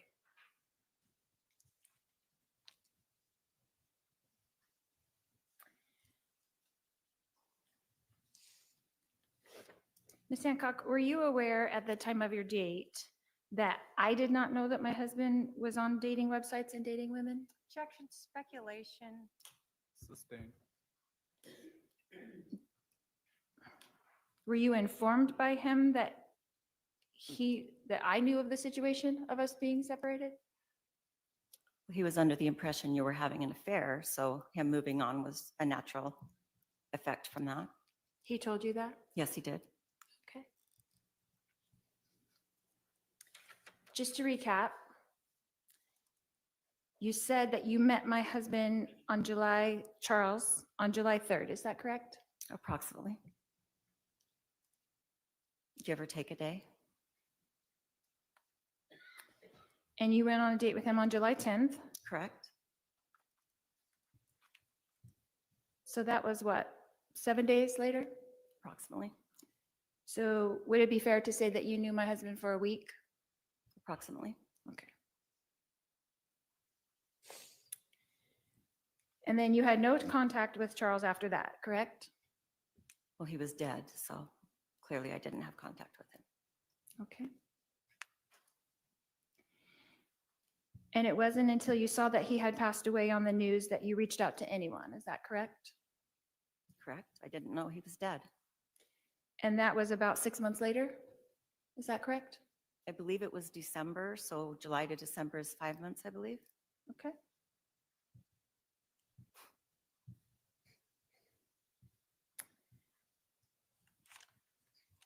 And then you found Charles' sister, Kay Woodcock, my sister-in-law, yes? Objection, asked and answered. I'm just going over the timeline, Your Honor. I'll allow it. Go ahead. So when is the then you're referring to? So at the 5 months later that you said in December, after that is when you contacted Kay Woodcock? To express my condolences for her brother passing away and wanted to let her know that I had had dinner with him that last night and how much he loved JJ and how excited he was to see him the next morning. And just Thank you, that's enough.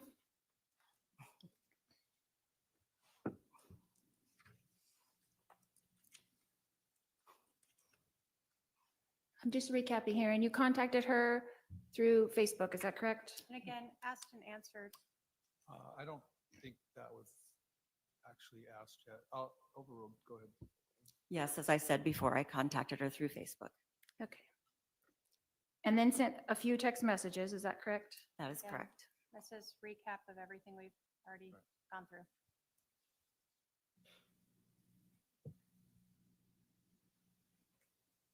And then you said you met with police on April 22nd, 2020, is that correct? I didn't say April 22nd. I said I believed it was sometime in April. Okay, And I didn't meet with them. It was a telephone interview. okay.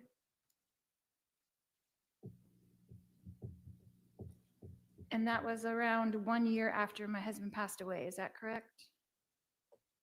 Well, July to April would be 10 months, so.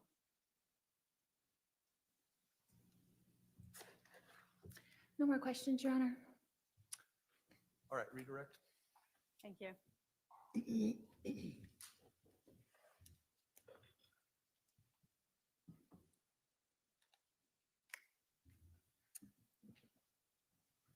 You, did you reach out to the police or did the police reach out to you after you learned Charles was? I reached out to the police.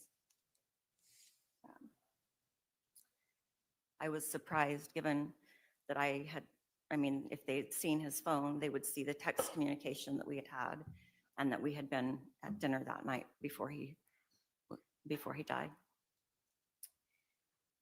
In terms of speaking with Charles's family, Kay Woodcock, did you know her before this? No. Had you heard her name through speaking with Charles? Yes, from Charles. I knew that he had changed his life insurance to his sister Kay, and he talked quite a bit about Kay and his love for her and the relationship with JJ and how that they had adopted JJ. So you understood the closeness he had with his sister, Absolutely. and you said you reached out to pay your condolences. I did. When you learned that Charles was dead, were you shocked? I was watching the TV and it was talking about a case and his picture came on the screen and shocked is an understatement. Yes. In terms of talking with Kay, have you ever tried to talk to other people to learn about or verify if the stuff that Charles told you is accurate? No. Is what you are telling us just what he told you? What I'm telling you is part of what he told me. There's a lot more. And did you tell the police all of what he told you? That you could remember at that time, I should say. I believe, no, I thought I would probably be interviewed again, and it was more an ask-answer format. There was, I remember being surprised that I wasn't interviewed again. Because Charles had shared so much with you. Correct. In terms of the defendant's brother, Adam, did you ever talk with him about the case? No, Through media, did you recognize him? I as- recognized him because I'd seen him on reports. And I knew that he was going to be testifying in this hearing. When did you see him? When was this interaction Like at this pickleball? a week and a half ago. So a week and a half ago, when you see him at a pickleball tournament with Mhm. your grandkid, you say hi to him? Basically. You don't talk at all about the case? We might have talked about that we were testifying. I don't know. No details for sure. Okay. Just a general, and then he saw who my grandson was and the end. So nothing about, hey, I'm going to say this, or Mm, Charles absolute- told me this. Absolutely not. When you and I met, did we go through your testimony? Or let me get this right. Did we go through what you told the police? Yeah. Did I indicate to you to just tell the truth, You told me to tell the truth, whatever that was? whatever that was. You were asked about the fact that you knew Charles for basically a week, right? Correct. Did he make an impression on you? Charles was a large personality. It would be hard not to be impressed by his wit and just gregarious, big personality with his Southern accent. You were asked a lot on cross about you dating a married man. Correct. What was your impression of where this relationship was between Charles and Lori Vallow when you and Charles started talking? Well, I knew that they had separated and that they had reconciled, and I knew he had filed, and then he had recanted that. But he also had met with an attorney to begin the process again, and was very emphatic that he was done with all the craziness. And was that last time something that you understood to be very recent? Prior test meeting? Yeah. Yes, Um, When he's talking to you, he's telling you about, you said sort of the whole year of 2019, correct? But this last understanding that you had of him now going back to a divorce lawyer, was that something you understood to be very recent in time to that July 10th when you're meeting? correct. Um, And did you understand him to have even met with an attorney? I believe he told me that, yes, So that was where you were at, yes. and that's what you understood Charles to be at. Yes, and I will say, after having dinner with him, I did tell him that no one would want to be serious with him until he was further along in accomplishing that divorce that he was in the process of, including myself.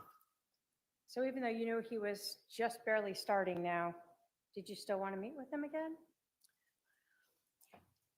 Yeah, I wouldn't have entertained a serious relationship, but he was fun, and yeah, I would have met with him again. All right. I have no other questions, Your Honor. Are there any questions for this witness from the jury? I see at least one question coming down. I think we have our white noise, our. Jury asked questions? Yep.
sidebar, right?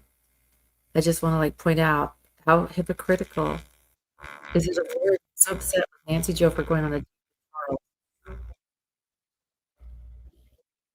there. I was like, wait, hear myself. Oh, somebody's here. Hold on, guys. Why do I have a visitor?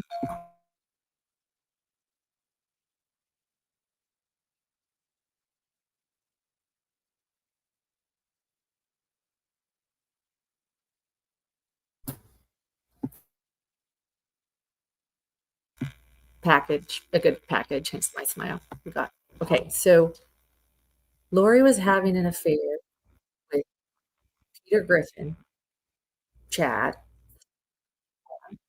shaming Nancy for going on a date with her husband when they were separated, living separate states. And Charles had filed for divorce. I think he'd retracted at one point. Clearly, they were separated. And Charles was honest. But it's also really interesting about Adam Cox because Adam Cox was married at this time. Sounds like she met him and went by a different name. So, singles.com. Loving the chat. Loving you guys be here. Who is Peter Griffin? Excuse me. He is from the Family Guy character, but Colby Ryan referred to Chad as Peter. So I'm sorry, bad joke. While a trial live stream is going, but I was um, Colby said that referred to his mother as a poisonous frog, and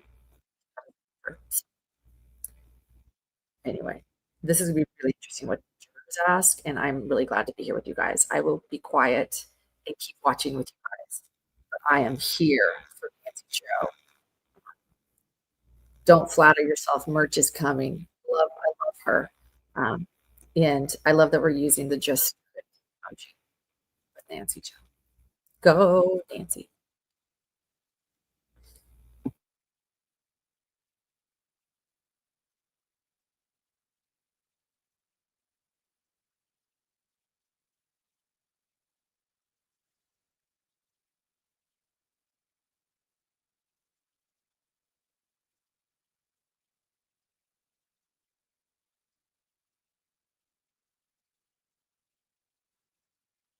Ever expressed to you verbally any indications of stress?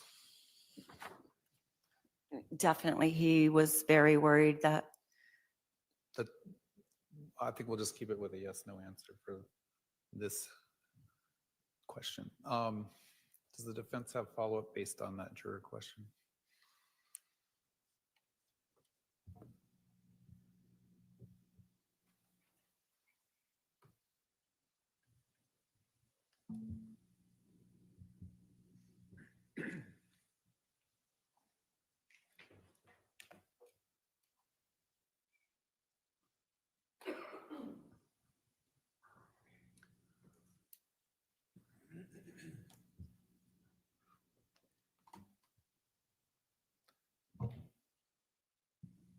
Does the defendant have follow-up based on that juror question? Oh, no, Your Honor.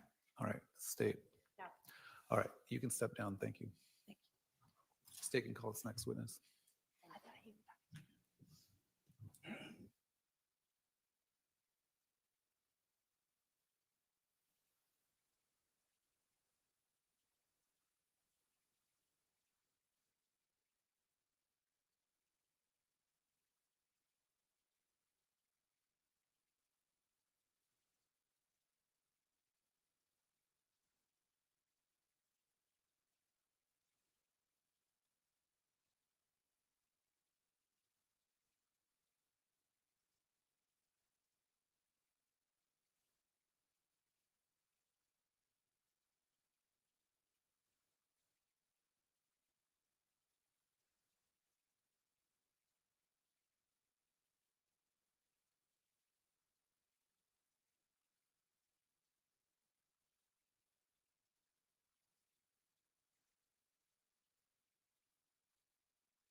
All right, members of the jury, we're going to take a little bit of an earlier recess than our normal afternoon recess time. Please remember your definition. All right, the jury.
All right, please be seated. We're back on the record. The jury is present. The state can call its next witness.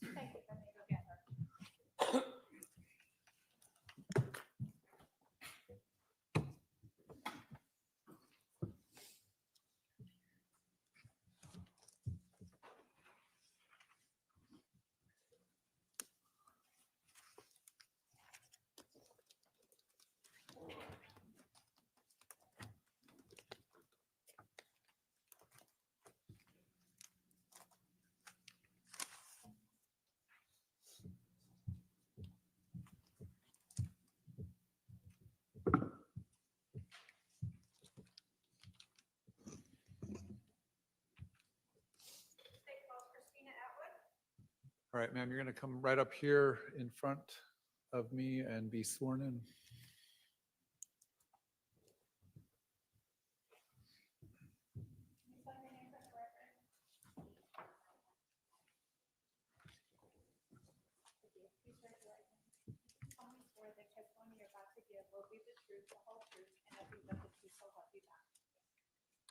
All right, you're going to have a seat just over here to my left.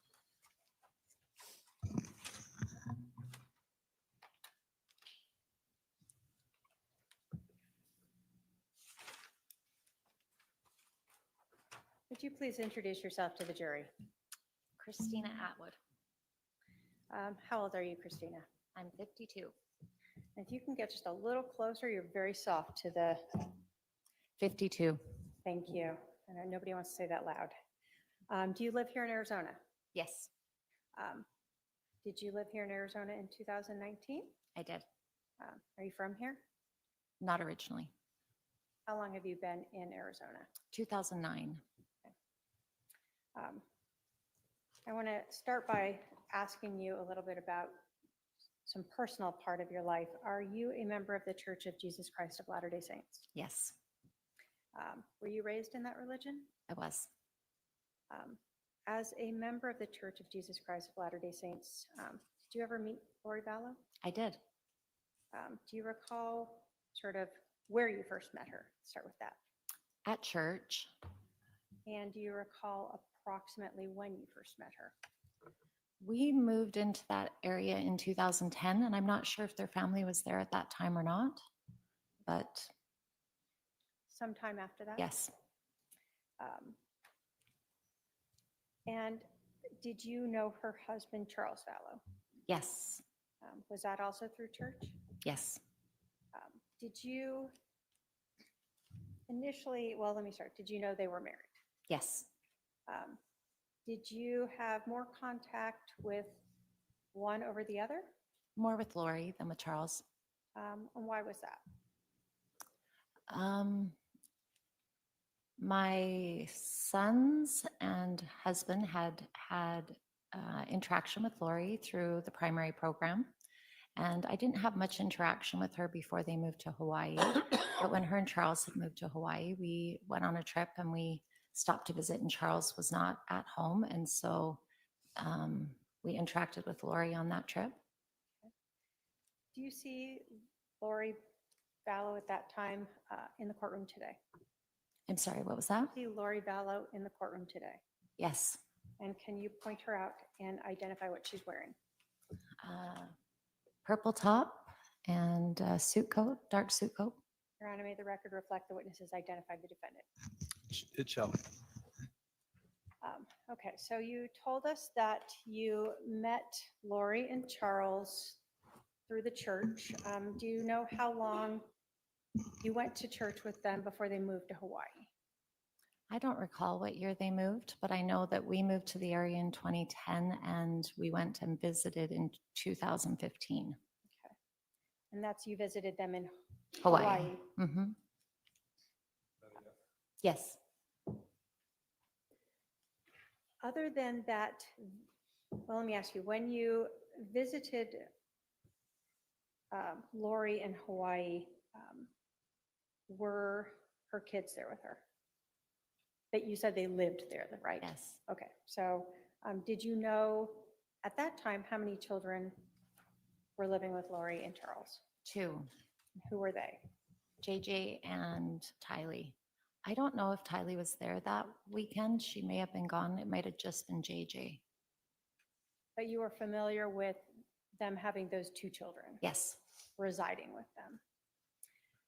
Is Oh, that- and I also had known her son before they moved to Hawaii, was in our ward as well. But and he wasn't living in Hawaii, I don't believe. that was, do you know if that was Colby?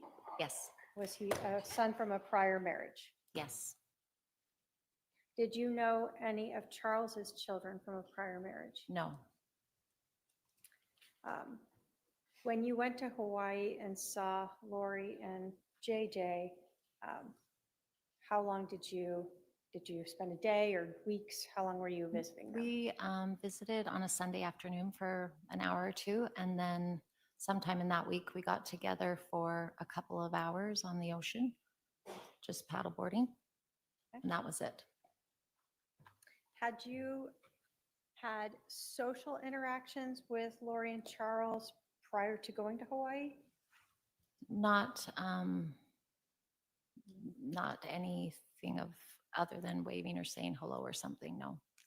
So mostly it would have been prior to that, tied to any church activities or Right. things like that?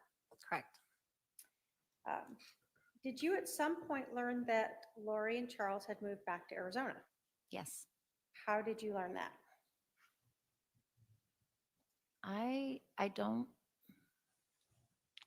I'm not positive if it was that I ran into them in the temple, because I recall one time seeing them both at the temple.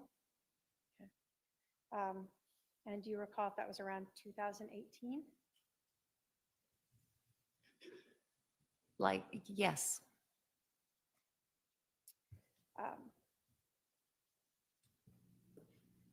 When you said you ran into them, you're saying both Charles and Lori you saw at the temple. yes, And so you learned they're back in Arizona at this point.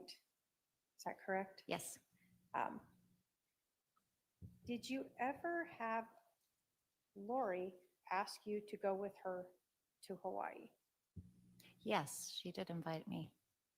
Do you recall when that was? I believe it was the fall or late summer of 2018, but I'm not positive.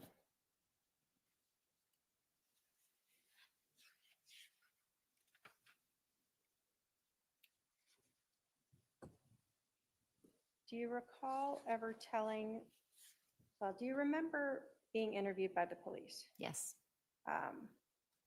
And were you interviewed by a couple different detectives? yes, In April of 2021, do you remember speaking with a detective, Ron Ball? yes, And do you remember telling him that sort of the beginning of the year of 2019 is when Lori asked you if you wanted to go to Hawaii? could have been, yep, Does that sound familiar to you? yes. Did she tell you why she wanted to go to Hawaii? No, I don't recall. Let me ask you this. When you spoke with the police back in 2020, was your memory better at that point about all of what For was going sure. on? Now that it's 2025, has your memory faded as to some of the details? Yes, Would listening to a portion of your interview about that help potentially refresh your recollection? yes. And Your Honor, if I can have my paralegal go up with Exhibit 282. Go ahead.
If you can just listen to this portion and see if that refreshes your recollection as to why Laurie was asking you to go to Hawaii and when.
Was that you talking to the detective about this sort of time period in January where Lori's asking you to go to Hawaii and there's a lot of things going on there? Yes, I recall that. I actually remembered the invitation being prior to that, and what I was referring to there was something else. So there was a prior time you had gone to Hawaii to see Lori and a prior invite, correct? No, I just gone in 2015 with my family. Okay, That's the only time that you went there with that I her. went there, yes. Okay, so having listened to that recording, did it refresh your recollection about Lori inviting you to Hawaii in sort of the January of 2019 period? Yes, but I didn't say there that I was invited to go, and I thought that that was previous to that time, but at some point in either the fall or the spring there, I thought it was the fall, winter, she invited me to go to Hawaii. Okay. And I wasn't able to go. When, well, let me ask you, so in January of 2019,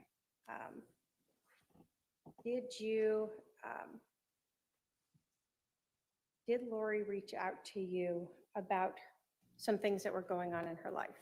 Yes, Did she talk to you about her marriage? she shared that she was upset with Charles. And did she indicate whether or not she was still living with him? She had indicated that she was not with him at the time. Did she indicate that she had gone to Hawaii? Yes, And did she indicate that she was not telling anyone that she was there? she indicated that she was keeping it, that there wasn't very many people she was sharing it with, yes. Okay. Did she indicate that Charles was back in Texas? Yes, Did she indicate that Charles had JJ with him in Texas? Yes. Did she indicate that her daughter Tylee was staying with her brother Alex? Yes. Did she indicate that Charles had tried to take her temple recommend away, and this was one of the reasons she left? Yes. And was it her, did she tell you that she didn't want Charles to know where she was?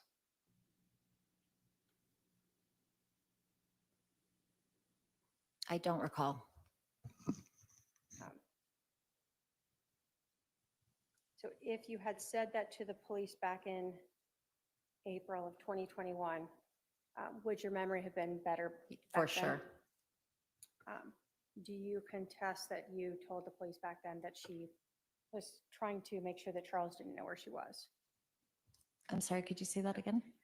Would you, if you had told the police back in April of 2021 that Lori told you she didn't want Charles to know where she was, would you have been truthful back then? For telling sure. them that? Yes. Okay.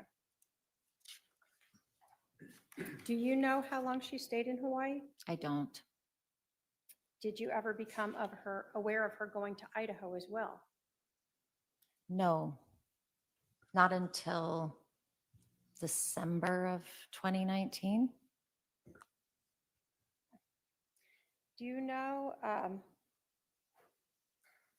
how long she stayed, how long she didn't let Charles know where she was? I don't recall. At some point, did you learn she was back in Arizona? Yes. Did she reach out to you to invite you to any groups? Yes. Do you recall approximately when the first time it was that you met with her in some group format in 2019?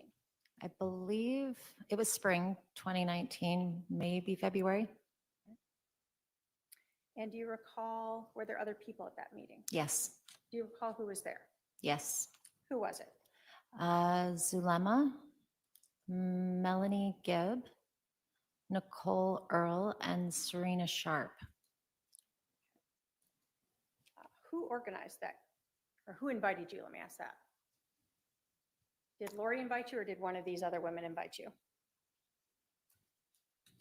I don't recall. Do you recall whose house it was at? It was at Zulema's. Okay. And did you know at that time if Lori and Charles were still separated? Could you say that Sure. again? Did you know at this meeting if Lori and Charles were still separated, living in different homes? Yes, I believe so. Did you know who was caring for JJ at that time?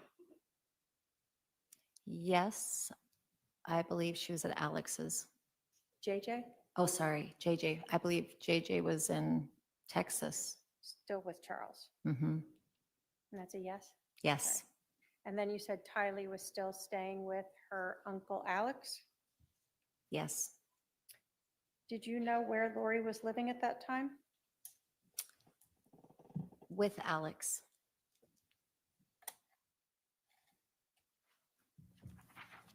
Had you met these other women prior to this meeting in February-ish of 2019? The only other person that I knew was Nicole Earl.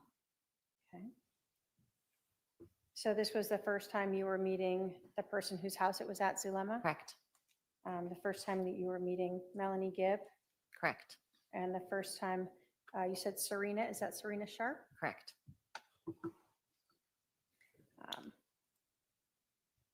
Was there anything that Lori said at this meeting in February-ish of 2019 that she said about Charles that stood out to you?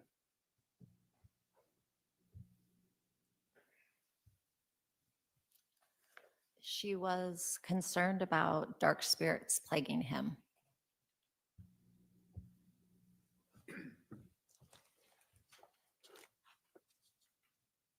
Did she in fact tell you that he was possessed by dark spirits?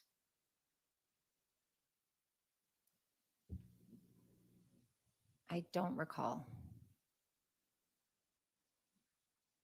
did you recall talking to the police, again, back in April of 2021, and advising them that this is the first time you're hearing that Charles is possessed?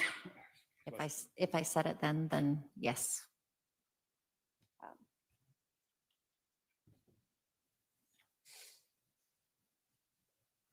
When you were meeting on this weekend, or this weekend, what do you remember about this group meeting? Was it a night, a weekend? How was that? It was an evening.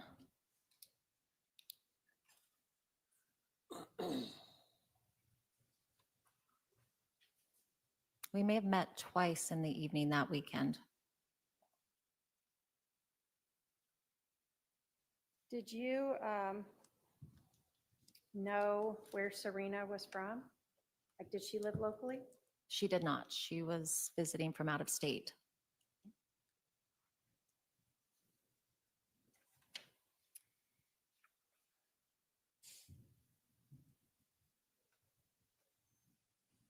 When you were meeting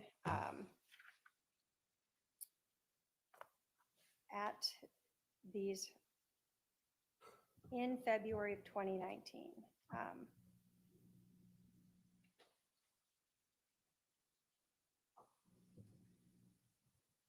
do you recall telling police that Lori was talking about Charles being dark or having a dark spirit?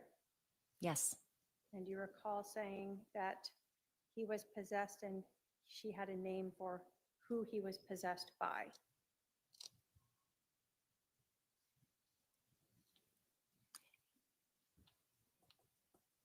sorry, can you say that one more time? Sure. Do you recall telling the police that he was possessed and she had a name for who he was possessed by? I don't recall, but believe that I said it.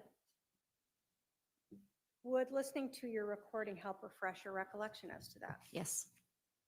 Your Honor, if we can have her listen to Exhibit 200. Go ahead.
During that meeting, did you overhear Lori talking about Serena in a way that also disturbed you? Yes. What do you recall of that? It was just very negative, and that she didn't believe that Serena was going to be good after all, something to that effect. So prior to that meeting, Serena had been at the meeting at Zulema's house, Yes, just the one. and she had been on a Zoom meeting maybe? Yes. And then this meeting in June, she It was was no, not. she was not. And at that point, Lori seemed to be talking negative of her. Correct. Um,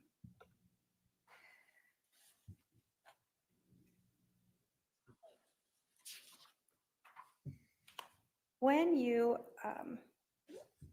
talked to Lori about these statements that you had heard Alex say and her say on the 9th, did you continue to meet up with Lori after that? No. Did Lori ever invite you to any more of these gatherings or prayers? I was invited one time to go for lunch. When was that? I believe August. So between June and August, you did not receive any other invitations? No. Did you at some point learn that Charles had been killed? Yes. How did you learn that? I received a text message that he'd been killed. And who did you think had killed Charles? Originally, when I received the message, I believed it was a brother-in-law of his. And so it was some time before I realized that Alex had been involved. So initially you had said when you met with Lori, that you would go to the police, but when you learned Charles was killed, your understanding was it was someone else. Correct. So when you learned it was Alex, what was going through your head then? I had somebody who had visited with Lori about it and had said that Without going into their hearsay, let me just Okay. ask you this. Had you spoken to someone who was passing along information to you of what they understood had happened? yes, The shooting of Charles by Alex was about a month after you had heard him say he wanted to kill Charles, correct? yes, Did you feel like after you confronted Lori that she distanced herself from you?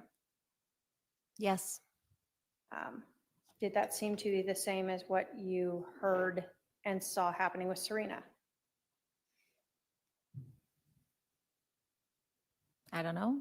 Okay. On the 9th, you had heard Lori talking negative about Serena, correct? Yes. And she hadn't been invited to that meeting. She lived out of state, so it wasn't surprised that she wasn't invited.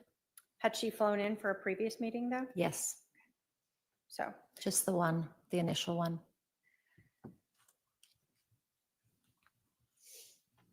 in terms of your interactions with Lori,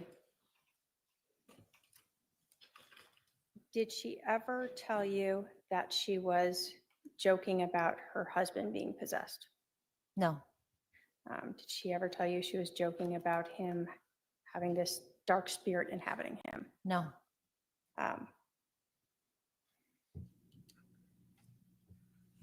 And did she ever, you told us that she told you there was a name for this spirit that you don't recall now, correct? yes, Did she ever tell you she was joking about that? no. No other questions. Thank you. All right, Cross. No questions, Your Honor. Are there any questions for this witness from the jury? Not seeing any. Ma'am, you can step down. Thank you.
All right.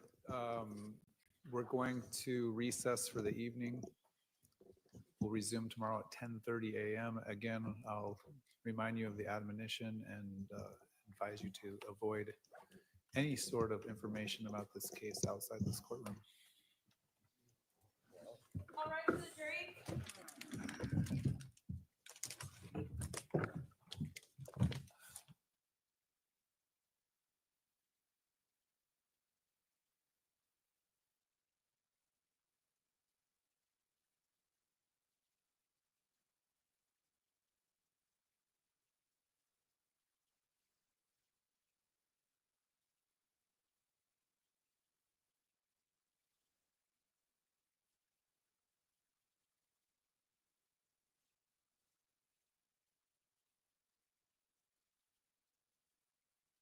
Else will be at recess for the day. Thank you. I apologize, Your Honor. I said I apologize for not having a person here. All right. Thank you.